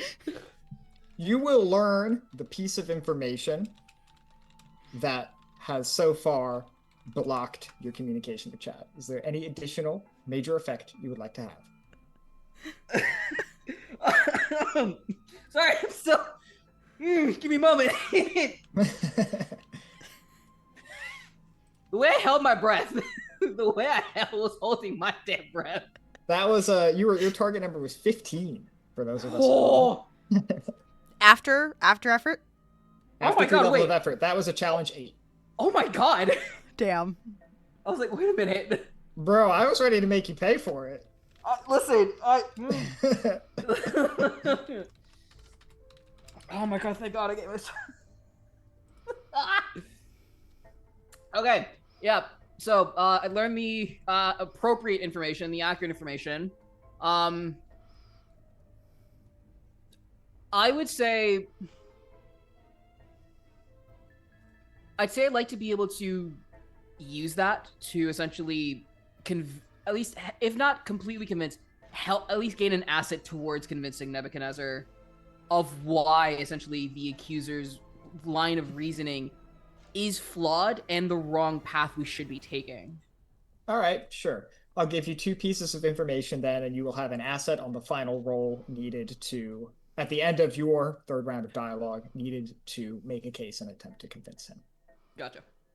So the first piece of information, the reason you haven't been able to get through to him so far is that Nebuchadnezzar thinks you and him both are empty machines. He thinks that your internality, the stuff you experience, your beliefs and preferences and all of that doesn't fucking matter. He thinks that if he had a good enough model of your brain, he could tell you exactly what you will do. But is that really how people work? Can you predict people with a good enough brain scan?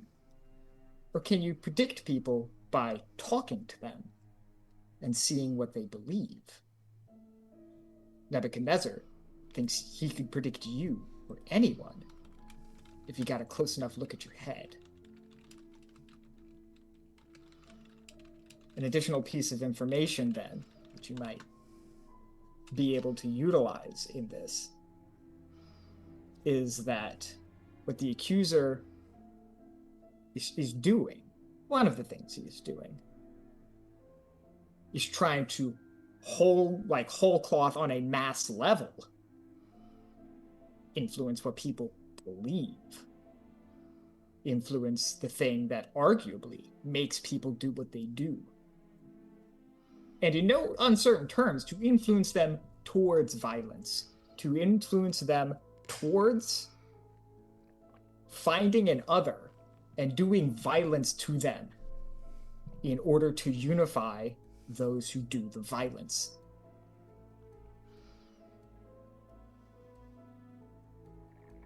So with those two pieces of information, this flash of insight that occurs to you as you stand there in a glitching planetarium, speaking to a creature multiple times your size, who looks at you through an utterly alien perspective. What do you say to him to try and bridge that gap?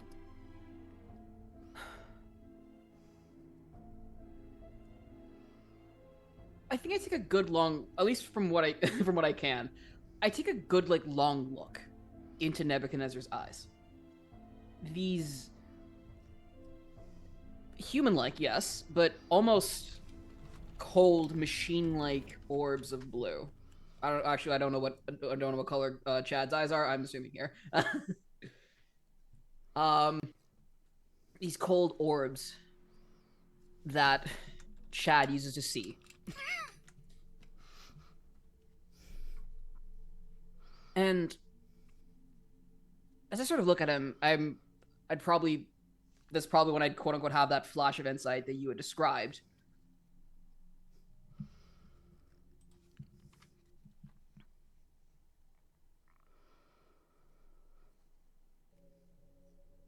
And I sort of tilt my head a little. I sort of think back to what he said when he sort of essentially called me a god of essentially of control, of controlling, I think as he put it, reaching for the fish that are, something about fish that are essentially on the surface, warping, twisting, and easily grasping at their minds.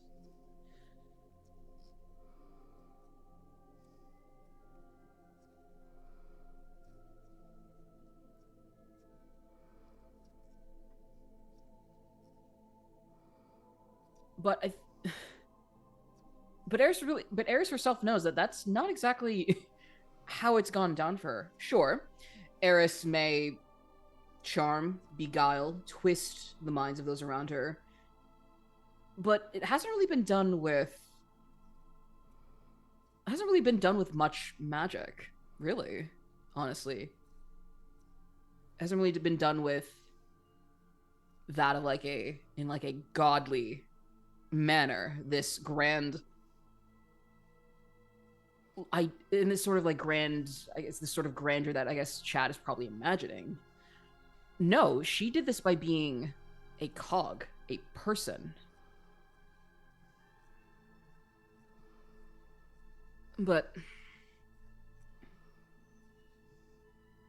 and the only reason she was able to do that is because even before, crushing the red presence and gaining that crown of thorns around her head, she did so by talking to people. She couldn't really know what people wanted to see of her, what she wanted people to see of her, what she wanted to show people, without talking to them, without conversing with them, observing them, not as a machine would observe. Not as a machine would observe and impassively. No, almost on like a personal level. Chad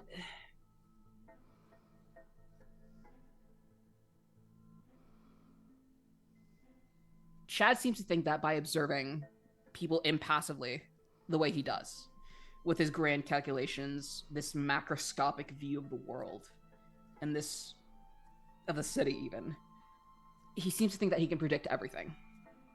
Everything that is to come, everything based on everything that has happened.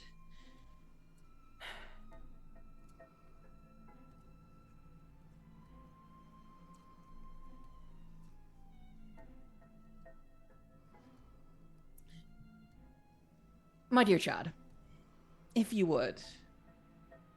And she absolutely will, and this is intentional, she absolutely will call him Chad to his fucking face.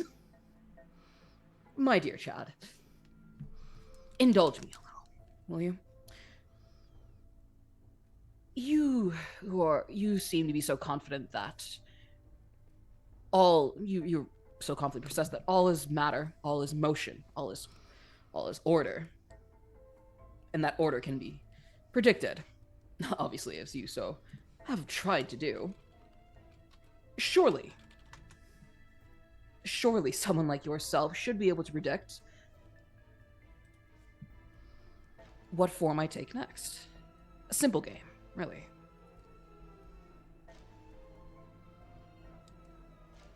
Should you be able to correctly guess, I'll concede that yes, I'll concede to your point that all cogs should in fact have an order, have a station to them, that deviating is just chaos, wasted energy, entropy, that it is a detriment. After all, if you are able to predict things so well, you should be able to tell what form I would take, as you probably have seen what forms I favor, what forms I desire more than others, what forms I like to put on more than others. But yet, if you guess incorrect, although why would you guess incorrect? And this is absolutely like addressed to him as like the sort of taunting question that it is like her tone would suggest it to be. Might I recommend you reconsider some aspects of how you perceive the world before I sort of launch in, if you would care to indulge me. Oh, or if you wouldn't, I could just admit that you're scared. Not. I have no intention of playing games with you, Eris. Speak and make your point. And here I thought the great Nebuchadnezzar wasn't a coward. Oh well.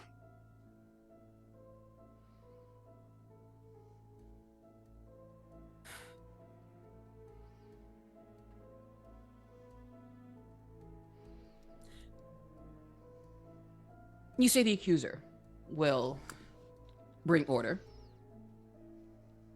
to this machine, to these cogs. No, I should stop saying cogs and call them for what they are. The people. You say that Nebuchadnezzar will bring order to the people of the city, drive it toward its singular purpose. Have you considered how, though? What method he might use? He will unify their minds such that they are easier to direct. Ah. Easier to direct. But which direction shall he point them in? Outward. Oh. Outward can mean many different things. Outward could mean work. Outward could be productivity, like you are so inclined to believe that will do. Or it could also be outward in the form of this entropy that you so widely seem to believe is detrimental. Let's see, what's a good form of that? Oh, I don't know. Violence. If his actions at the gala are anything to be considered, I believe that I hypothesize that the way he'll unify the minds of these people won't be as you expect. No. Instead of directing people to usher in the productivity, this singular unification of this in the fulfillment of this city's purpose. No, I believe that he will go about it the opposite way.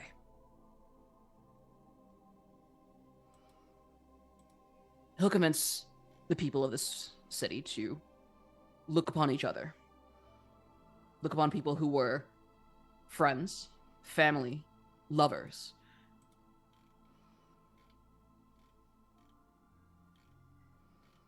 Tell them to discard all that in the name of pure violence. For that is what we mortals are at our base, according to him.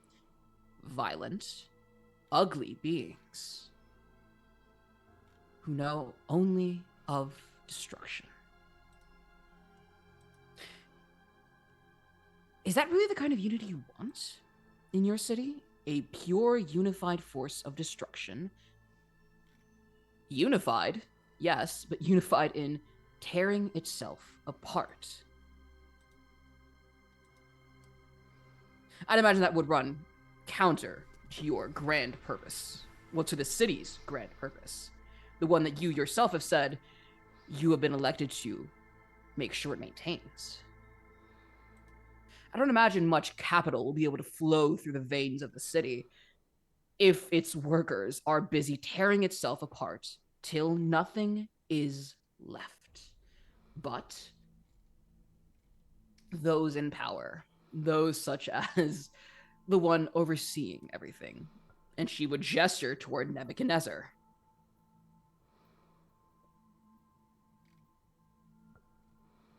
But that's just my opinion. My opinion of someone, the opinion of someone who you say is biased towards chaos, towards entropy. But do you know why I am biased in such a manner? Quote unquote, I should say. You see, and I suspect this is also tied into the reason why you probably couldn't even fathom this reason, because for all your claims of being able to run this city, which I will admit you have in a certain way, your lack of understanding of the other half of the picture is what blinded you to this possibility. The only reason I know about this is because I don't observe impassively from above like a god. No. Do you know what I did when I had all that power in my fingertips 500 years ago? I'll admit it was enticing. Power to warp, influence, create at the palm of my hand.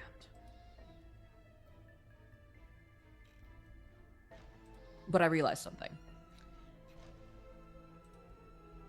At my core, I am no god.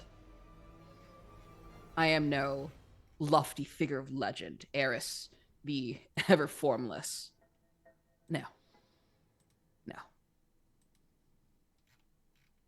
Nor am I Eris, the wealthy socialite, nor am I Lysander, Oriana, Jess, Alistair, or many of the other forms I've taken on. No, I am simply Eris, the person.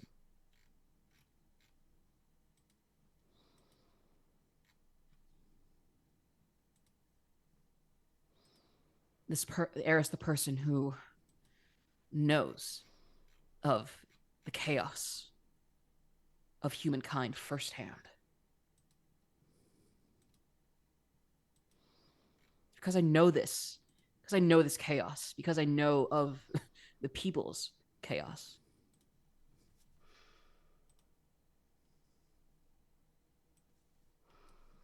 That's the reason why I'm able to say what I said to you. My thoughts regarding the accuser's oh so grand plan. Because I know what people can be capable of in their multitude of chaos.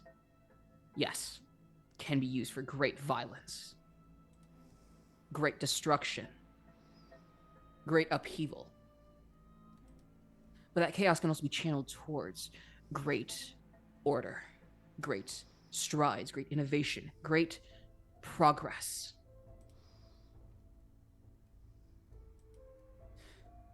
For a machine as ordered as the old Zenith was, run by the mages that quote unquote made that city great, in reality, you know as well as I do that they had their fair share of problems. It was the spark of chaos in a commoner of a person that allowed Zenith to progress into the machine it is today. But if that chaos was used for violence, or even just to stagnate, where would this machine be, and where would you be, Nebuchadnezzar? You find yourself at a similar choice here. You have someone who could incite people to a great order, but an order of violence that would tear your machine apart. Or you could look at the chaos that could arise, the chaos, beneficial chaos.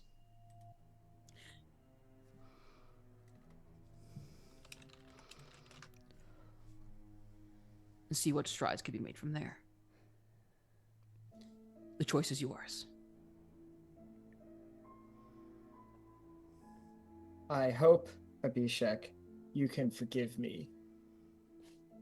Because I think you said the right thing, but I do think you said it the wrong way. Fuck! God damn it! I knew. I'm so pissed. So I'm going to pull a card. Can you roll me an intelligence task to attempt to perceive Chad? Or persuade him. Attempt to persuade Chad. Yeah. And we will resolve this and then go to break. Okay, yeah. All right. This will be of a challenge 7. You do have an asset. Okay. So it brings it down to a challenge 6. How much effort are you spending? I am willing to spend, I think... Actually, I think I'm also willing to spend one of the assets that I got. I guess I got an asset donated to me. That's fair. I'm willing to spend that as well. Yeah. All right. 2 assets. So that brings down to it was a 7 originally? Now. Yeah. 5, so 15. Now do a 5 with the assets. I'm willing to spend 2 effort for this. 2 effort. All right. Yeah. You brought it down from a 7 to a 3. Target number 9 or above. Yeah. I call him the Brooklyn one more time. I call him the Joey Wheeler. Yeet. What do we got? 9, 10. 10. That'll do it. And the card we have pulled is the Savage Sword. A battle occurs, someone is murdered, something is destroyed, and NPC displays sudden and unexpected savagery and ruthlessness. Fuck. I don't like that. I don't like that. I don't like that.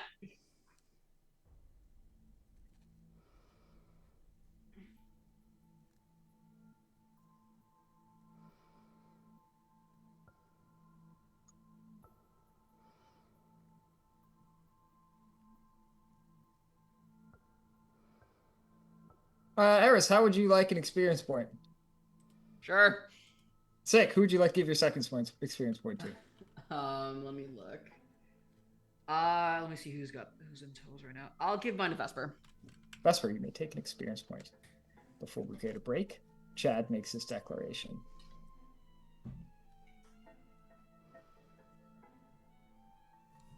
Your point is noted. That an alliance with the accuser might be beneficial in the short term, but a long-term hazard. I will consider the words you have spoken to me. But if I am being transparent with you, Eris, I find your ideology no less dangerous. And for your involvement in this matter, you'll be detained until such a time as it is resolved.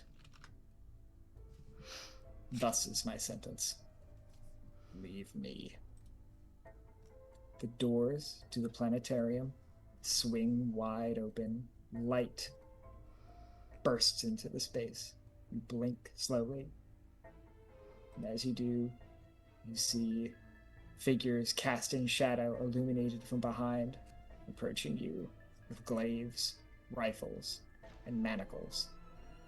And that is where we will hit our break. Everybody get up, Lovely. pet your pets, talk to your dogs, say hi to your loved ones, pet your loved ones, say hi to your dogs. We'll be right back. Hi, we're live. Hello, everybody. Good evening. If you missed the first half of the session, you missed a giant crocodile guy. He was pretty chill. As he. Beelzebub himself. And you missed Eris running afoul of the law. I can't believe I went to law school with Beelzebub. The man himself. Oh, what a guy. Yeah. We What a love guy. I feel like he Any was also in a case. frat. Oh, absolutely. I see Beelzebub, it. enormous frat guy energy, for sure. Just imagine him doing a keg stand. Straight from hell. He had to be in a frat. Anyway, Vesper, are you on an experience point or not? I am. All right. Sick. Vesper, you may take an experience point. Who would you like to give your second experience point? No fucking bargaining, and I really hate the way that you phrase that now. You don't even ask out of courtesy. It's just... Anyway, take an experience point. Get fucked. Get fucked here. Here. I'm like, all right, thank you. We will... What did I just roll for We it? can always give to Eva, too. That's Sure. actually a good idea. Let's go ahead and give it to Vertigo. All right, Vertigo may take an experience point. Eva, I hope you're We love watching you. this. We love you. We love you, Love you, Eva. wherever you are. Vesper, as the lawyer nerds are going back and forth, and as you realize, haven't heard from Harris in a minute. I'm sure that's fine. You get 2 whole text messages. Both are rather long. Do you want the good news first or the bad news first? Oh, the good news, of course. Good news first. You get a message back from Desiree with a large amount of data and basically a formal report. This is the results. Let me change up this music. It's Yeah, it's quite kind of creepy loud still. right now. Yeah. You get a large report from Desiree and the Drowned concerning your efforts to affect the conjured intelligence mechanisms within Zenith. And she reports to you that A, their methods have been moderately successful. Hidden inputs were seeded throughout the ether web, and at the rate that the content scrapers are moving, they pick them right up. And as a result, their outputs are now becoming jumbled, scrambled, even lower quality than the hastily produced slop that they were before. And there is an impact on the degree to which the Red Presence and similar content engines, because it's all getting sucked up into the same machine, move. But you also learn an important piece of information. that there is essentially at the base of the entire ether web, at the foundational level of how this thing operates between the magic and the technology, you found essentially a single point of failure.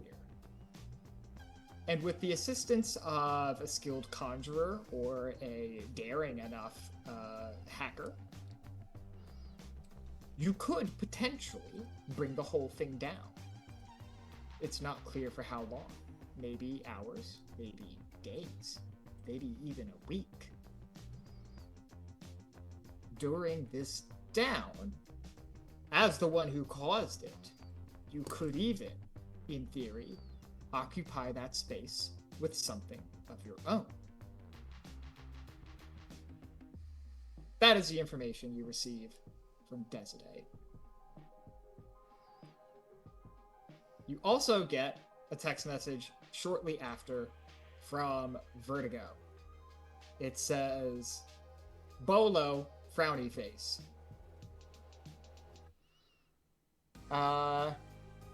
Great. And it is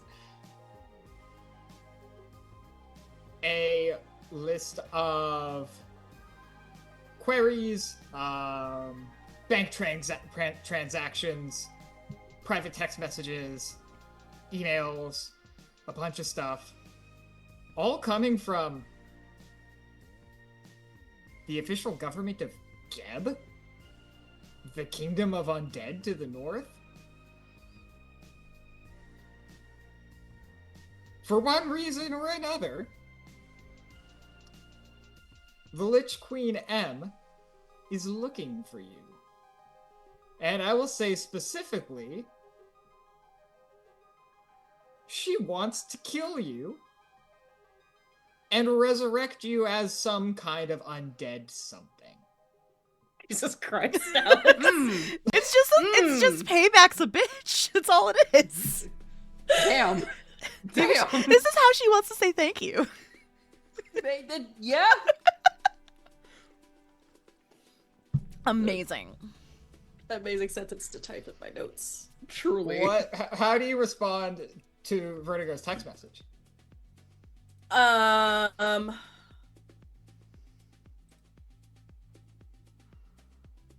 Figures.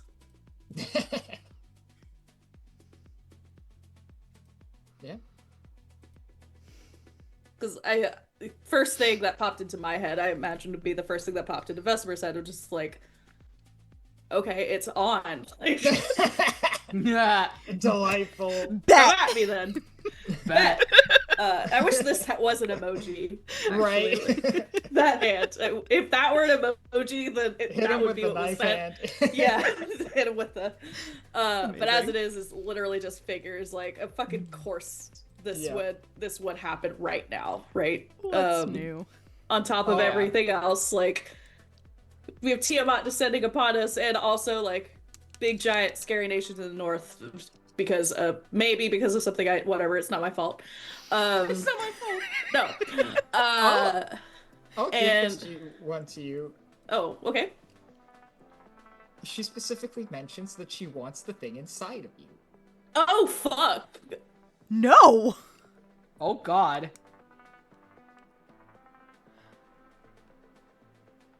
Add Uh, that to This is that. fine. This is fine. Disturbing. How would that work? How indeed. Yeah. It's a terrifying I thought. think so. Vertigo she only messaged me this, right? Yeah, that's a you. That's a Okay. you message for sure. Keeping this shit to myself for now. I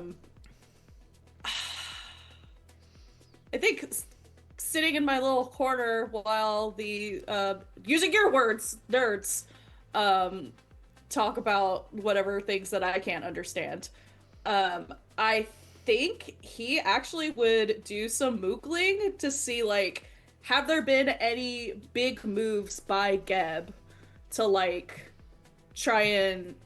I think his worry right now is, like, with M being who she is Geb going to try and, like, force conflict with Zenith to attempt to get this she knows what it is, obviously, or if she doesn't, it's fair to assume that she does, just out of caution. So I want to kind of like look and see, like, oh, that, like, if you've played Civ, it's like you get the little pop-up that's like, hey, so this country's been moving soldiers next to your borders, Yeah. like that kind of like, are there any weird like buildups of like force, or are any like typical diplomacy things like starting to go awry randomly with them? Like, I want to look for that info. Yeah, I would say you can look for it. The official channels that you're able to find all indicate that the Geb is not making any strong movements towards conflict with Zenith. Okay. They are shoring up something of a defense because Tiamat is on the scene. So right Understandable. now, every major developed society is building up some kind of a defense, sending emissaries, that sort of thing. But no, you don't see anything that indicates Geb is looking for conflict with Zenith. Okay, so potential that this is really just a personal thing on her behalf, or at least something that's maybe sort of on the back burner, because I unfortunately am not able to get to Geb and nip this shit in the bud immediately. I think that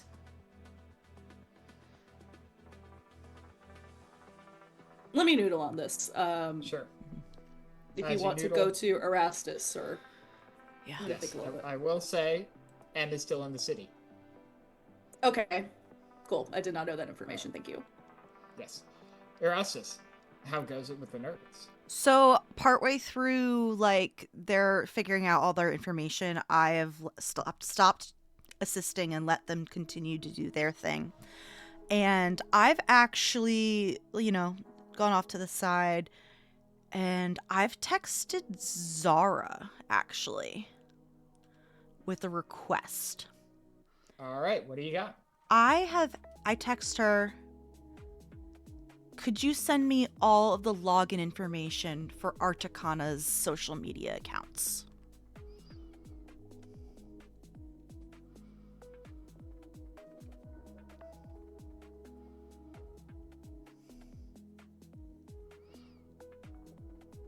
Let's see what the card has to say.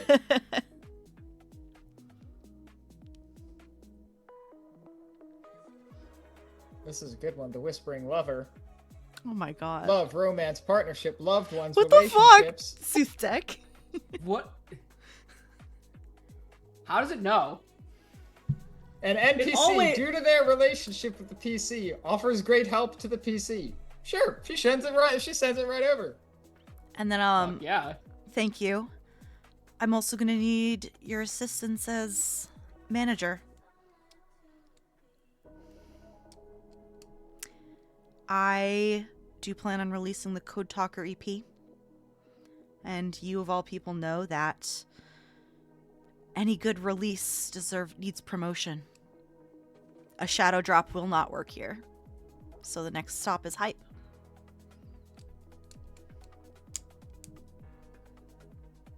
She just messages back. Gotcha. On it. Be vague. Last thing we need is more of the red presents, but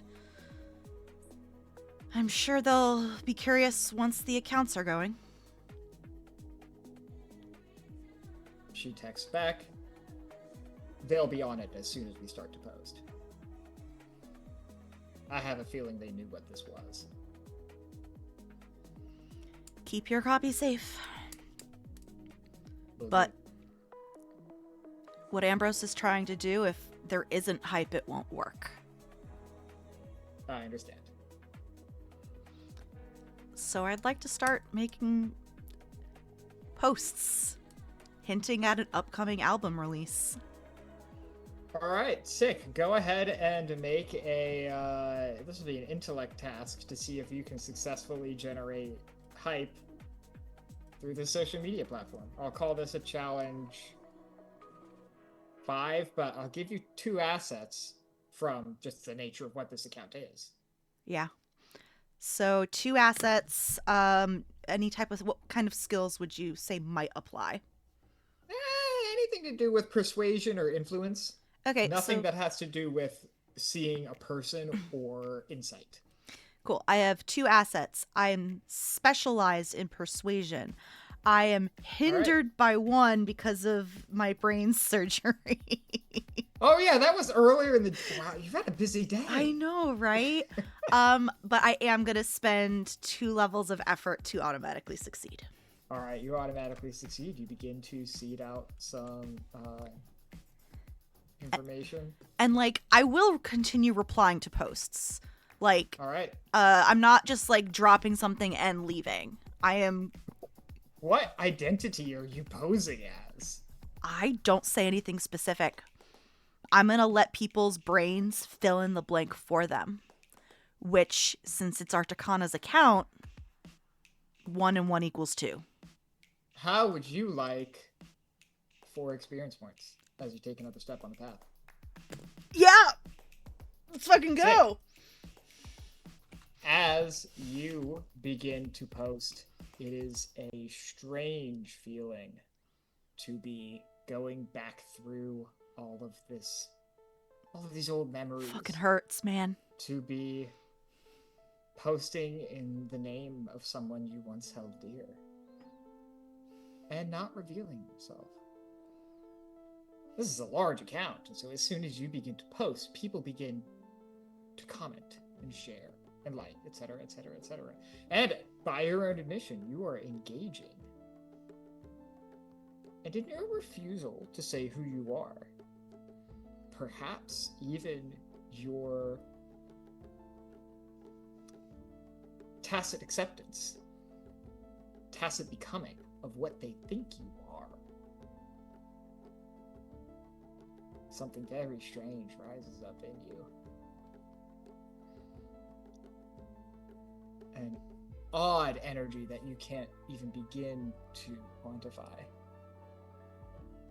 But you're almost swept up in the feeling. In part, the feeling of influence, of being able to sit there on your phone, type something out, and know, and watch hundreds, thousands, tens of thousands, in a matter of minutes, begin to share and spread your words. That rush of dopamine crashes into your system.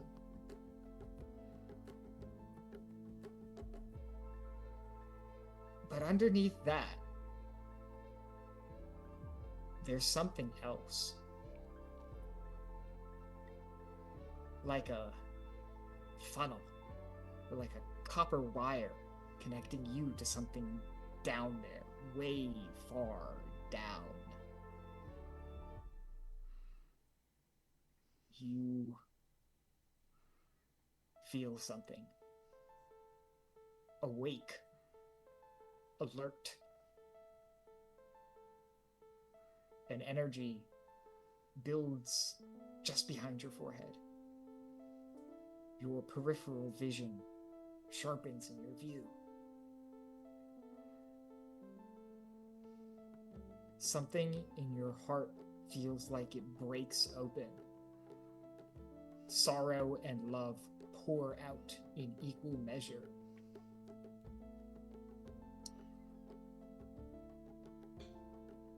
For the briefest moment, you become them. And through that, become everyone. And you lose it. And you're staring at your phone, wondering what the fuck just happened.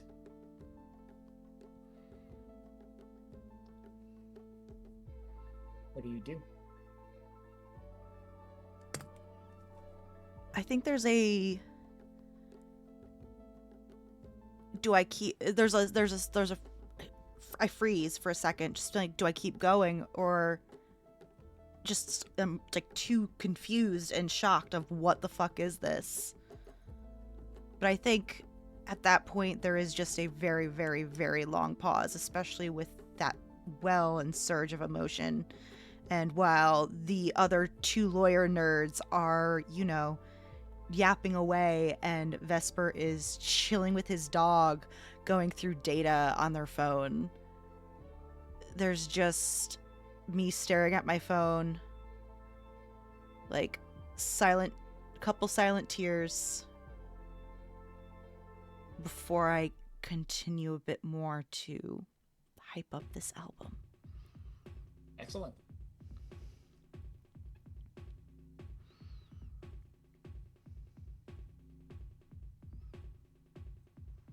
Time continues to pass, I will say, within the next hour or so. Gabriel and Beelzebub assure you that they have put together a compelling case, and they offer to go through the legal precedent with you and talk about the court cases they cited and a bunch of nerd shit. And they ask for your blessing to send it off to a third party to make official inquiries. I would do a very quick glance through it, but I trust them. Looks good. And I give them my blessing. But I don't have enough energy to go through the whole thing because, car wizard Fine. chase earlier, brain surgery, Just let me know, have them contact me. I'll keep you updated. I think we have a good case as long as the government hasn't gone completely off the rails. We should at least gum up the works, get a temporary stay of the active bounty, especially now that we have evidence that people are pursuing the bounty in hazardous ways. Yes. Understatement. Yes. I'll actually look at Vesper. Have you heard from Eris at all? No. I assume she was still with Chad. It's been like a couple hours, hasn't it? Like 3. Chad is very to the point and doesn't like to beat around the bush. Do you think something happened? I think it's odd that Eris has not checked in. I think as Erastus says that, he'll send a text to Eris's phone, just like a question mark. Nothing. A ZMP guard answers back. Who dis? Right. Right. Question mark, exclamation point. Yeah, I think not. I think the fact that it isn't immediately like seen and left on red is a red flag. Oh no. It's just delivered, right? Like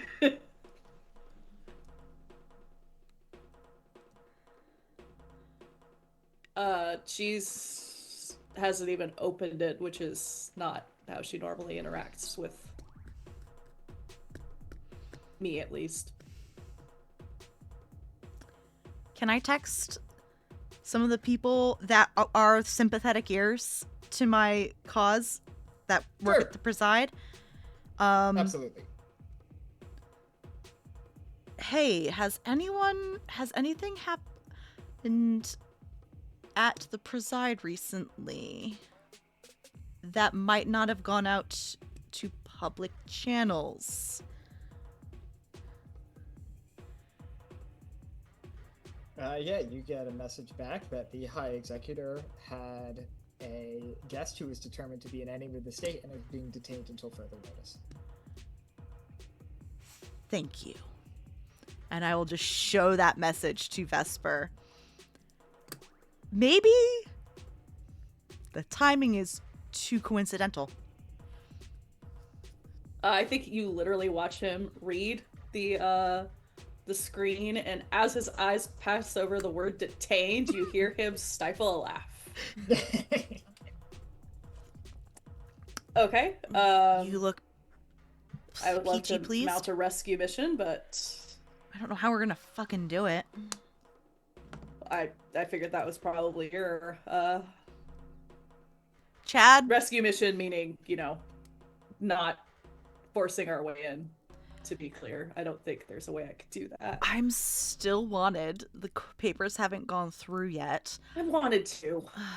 Yeah, but you have a much more capable means of defending yourself. I'm on your side. I have a gun. It's okay. I'd rather you use the crossbow. I can. I would appreciate it, actually, if you did in my Fine. presence. Understandable. I can do that. Thank you. No gun.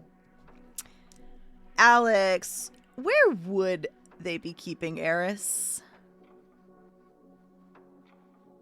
You're muted. That is a great question. So temporarily, Eris would likely be held in some kind of cell on site at the Presidial Nexus. After a little bit, who's to say? There are certainly there are prisons in and around Zenith. Thankfully, these people are not utter barbarians. No one's making profit off of them. But yes, there are prisons and Eris could be sent to any one of them, either in Zenith proper, on the outskirts of the city, or even further the fuck afield, out in the middle of nowhere. In theory, you could track that information, but predicting it would be difficult. I think we need one more person in on this. I know Vertigo is deep in the data, but there might be one more person that I can reach out to help us get through maybe like a back door. I'm all ears. I've got about one contact who could maybe help, and I already owe her favors. So Unfortunately, Vivi was arrested, but Vivi knew a lot of folks on staff, custodians, stuff like that. And I'm wondering if she has her girlfriend Yona might have any information that might be able to help us go through a back door into the building, because I don't feel comfortable walking through the front door. your lawyer friends not know any ZPD? I know They ZPD. know if she's been transferred yet. Eris? Mm-hmm. As you mentioned ZPD, like, Beelzebub, like, sticks his head out from around the door. What do we need those fuckers for? Thank you. Absolutely nothing.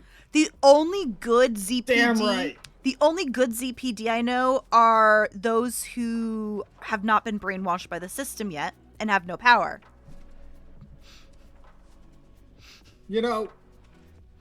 Anyway. No, fuck the ZPD. I've been saying this for fucking years. We have a little bit of a potential issue with a friend of ours who has been detained, and we think that our best bet of finding this person is to find her before transfer her somewhere else, God knows where.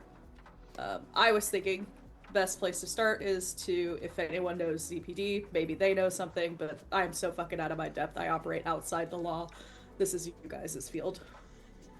Unfortunately, So I hear you. you two might want to And- do this and cover your ears.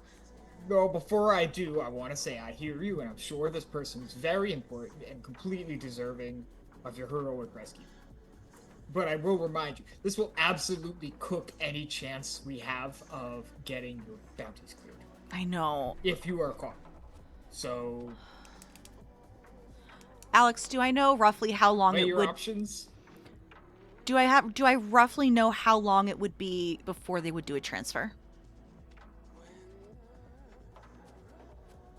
Or is Nebuchadnezzar the type of person to keep them under his little cat paw and keep him within sight? Close by, right? Mm-hmm, mm-hmm.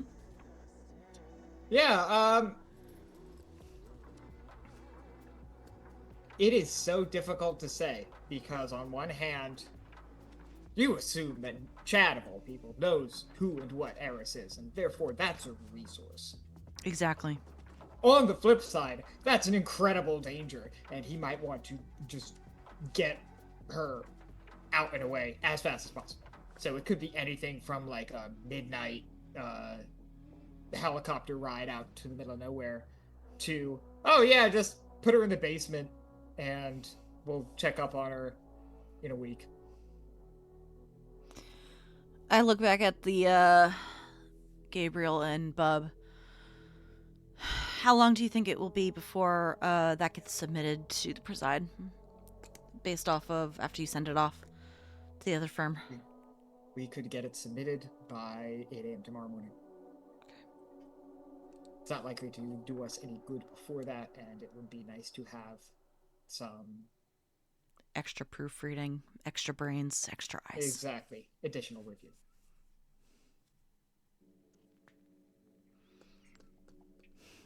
I think I almost want to reach out to Des, but She was my first thought as well. problem is, I don't think Eris has said anything about who she is to the drowned yet. I am also frankly loath to get the drowned involved in Exactly. this aspect of things. I know that's selfish of me, but No, but we don't have a lot of resources right now. I kind of want to, hold on, out of character, I'm going to pull up the Zenith 3000 lore document, the background document, because I have a sieve for a brain. And I feel like I am forgetting so many things within this whole fucking setting. I'm not gonna lie, I don't know that I have anything that will be immediately relevant, but maybe I do, because it's been a hot minute since I opened don't that thing. think there's anything in it that's so. Let's above table. Abhishek, also feel free to pop in if anything pops into your head in terms out of of character, I think my brain and Vesper's brain is like somebody in the preside knows something. yeah. So it's just a matter of, not that this is easy, figuring out who in the preside is, well, I mean, who in the preside is close enough to chat aside from Erastus's old job. So maybe somebody Erastus still knows who hasn't been compromised, but that's a big ask, considering all of the arrests just now. So I think someone who is sympathetic or someone who can be bribed or blackmailed. blackmail, Anyone come to mind, Alex? 'Cause torture. I'm not torturing anyone. You don't have to. I don't think it's a good idea. I've done research on stuff like that, and apparently data says that it is not a good method of actually It's getting not. truthful statements. That's correct. Vesper doesn't care. Yeah. That tracks. Alex, I know I have kept a lot of eyes on other people and like who to stay away from, who I like. Anyone specific come to mind that might be a useful asset within the the tower? I have an above table answer Okay. and then an in-game answer. Okay. Above table answer. Guest for the Prison Break episode? You know? Could be sick. I think that'd be sick. Could, so that's We'll a be careful. possibility. Who are you thinking? Oh, fuck if I know. Somebody. Anyway, that's one possibility. In which case, I have no idea. This person. Hey, who's available next week at 8:15 Eastern for 3.5 hours? Let's we'll put some questions in the Discord. See what we get. Hey, Hans. Uh, Wait. Narth. Oh no! North 3000. Oh my god. Just imagine 2 doomed people in the party. Oh, terrible. Boy. Yeah. It's So my shtick. I know, it's fair. as But we he is approach- not a preside person. Not. I'll give you this. Anyway, As we in-game approach answer. the end of our session, in-game answer: if you want to find someone who's going to be willing to help you physically enter the building, and more than that, be of any assistance to actually say, oh yeah, the person you're looking for is in X location. That's a huge ask. Oh yeah. That's this person, that's like like executed by the state type ask. And the 2 people, 1.5 people, Vivi Julie person, both have indisposed. So, you don't have a ton of options coming to mind immediately, at least for people inside. Yeah, we have a lot of options. Contractors exist. If they can be convinced to do something that dangerous. I think I need a week to figure this out. As we hit 10:15, that might be something that we can all ponder. Because I have no idea what's going to happen. We may have a better approach after food and sleep and whatnot too. Yeah. Yes, absolutely. Vesper is always willing to go bows a-blazing, but Seth thinks that's a very poor way to approach this. So if we can come up with something that's not that, that would be cool. So Agreed. All right. Does anyone else have anything else you would like to do this evening?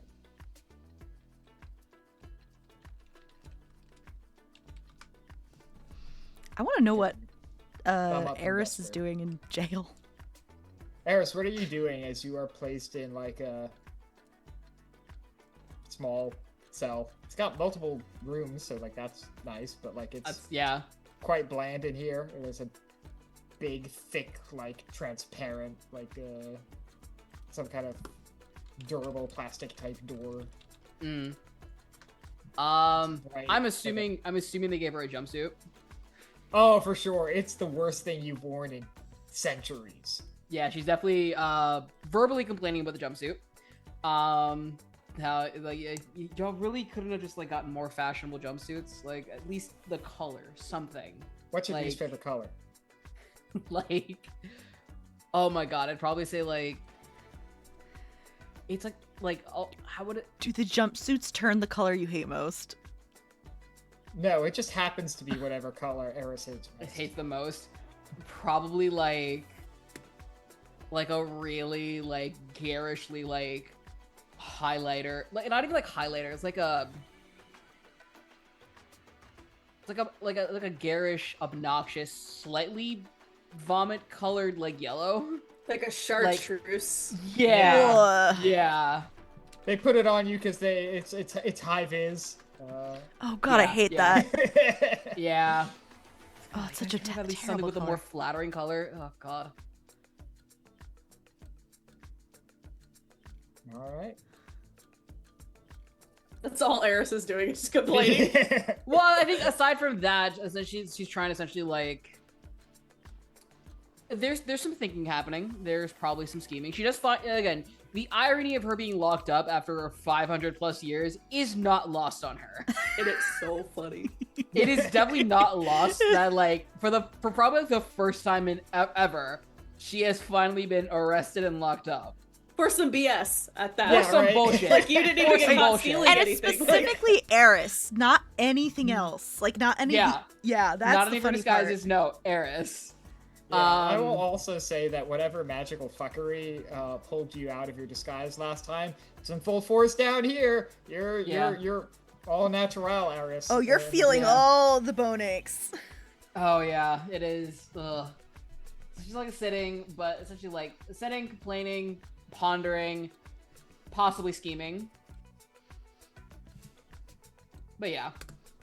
All right. As you sit, complain, ponder, and scheme.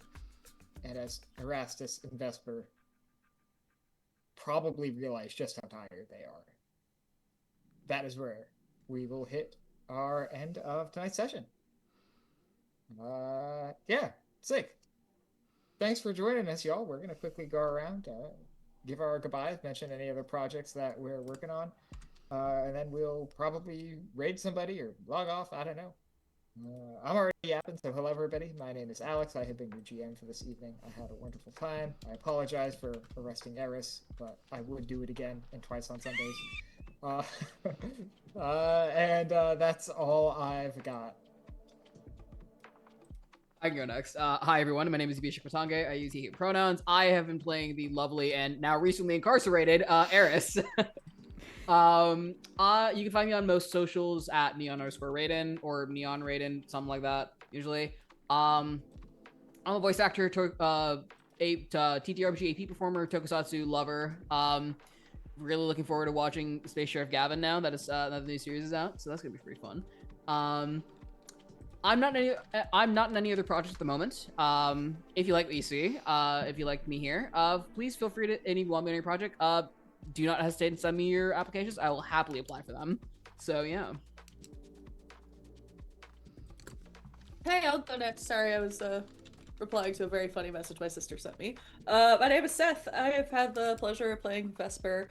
I will have the distinct extra pleasure of playing Kairos, an infinite Goetic who cages adversaries this weekend for a new Invisible Sun campaign here. It is GM'd by our dear mayor. I cannot wait to get into some shenanigans as we go look at some beautiful spiritual hounds matching shooting stars in our first session together. It's going to be whimsical and beautiful and adorable, and I'm super excited about it. Aside from that, you can find me here on Thursday nights, where I will continue to be a Doomsdale for murders sometimes. Not often enough, if you ask me, but we'll see how that goes. So yeah. And totally nothing will go wrong at the end of this first session for the premiere. Hi, I'm Mare. I use they, she pronouns, and you can find me on all applicable social media at Archmage of Dice. As Seth said, we have the premiere of the Indigo Nexus this coming Saturday at 1 p.m. Eastern, 10 a.m. Pacific. It's called The Hurting of Heaven, and it's going to be great, and I love it. Channel stuff, we've got obviously this on Thursdays at 5:15 p.m. Pacific. We have Indigo Nexus on Saturdays, almost every Saturday of the month. And then we have Baldur's Gate 3 on Tuesday with Gate Nights, on Tuesdays at 7 p.m. Pacific. Horizon's Call will be returning at the beginning of March. And that's all I got. We're kind of light right now. That's all I got.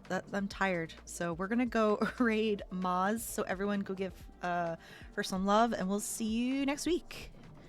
Bye.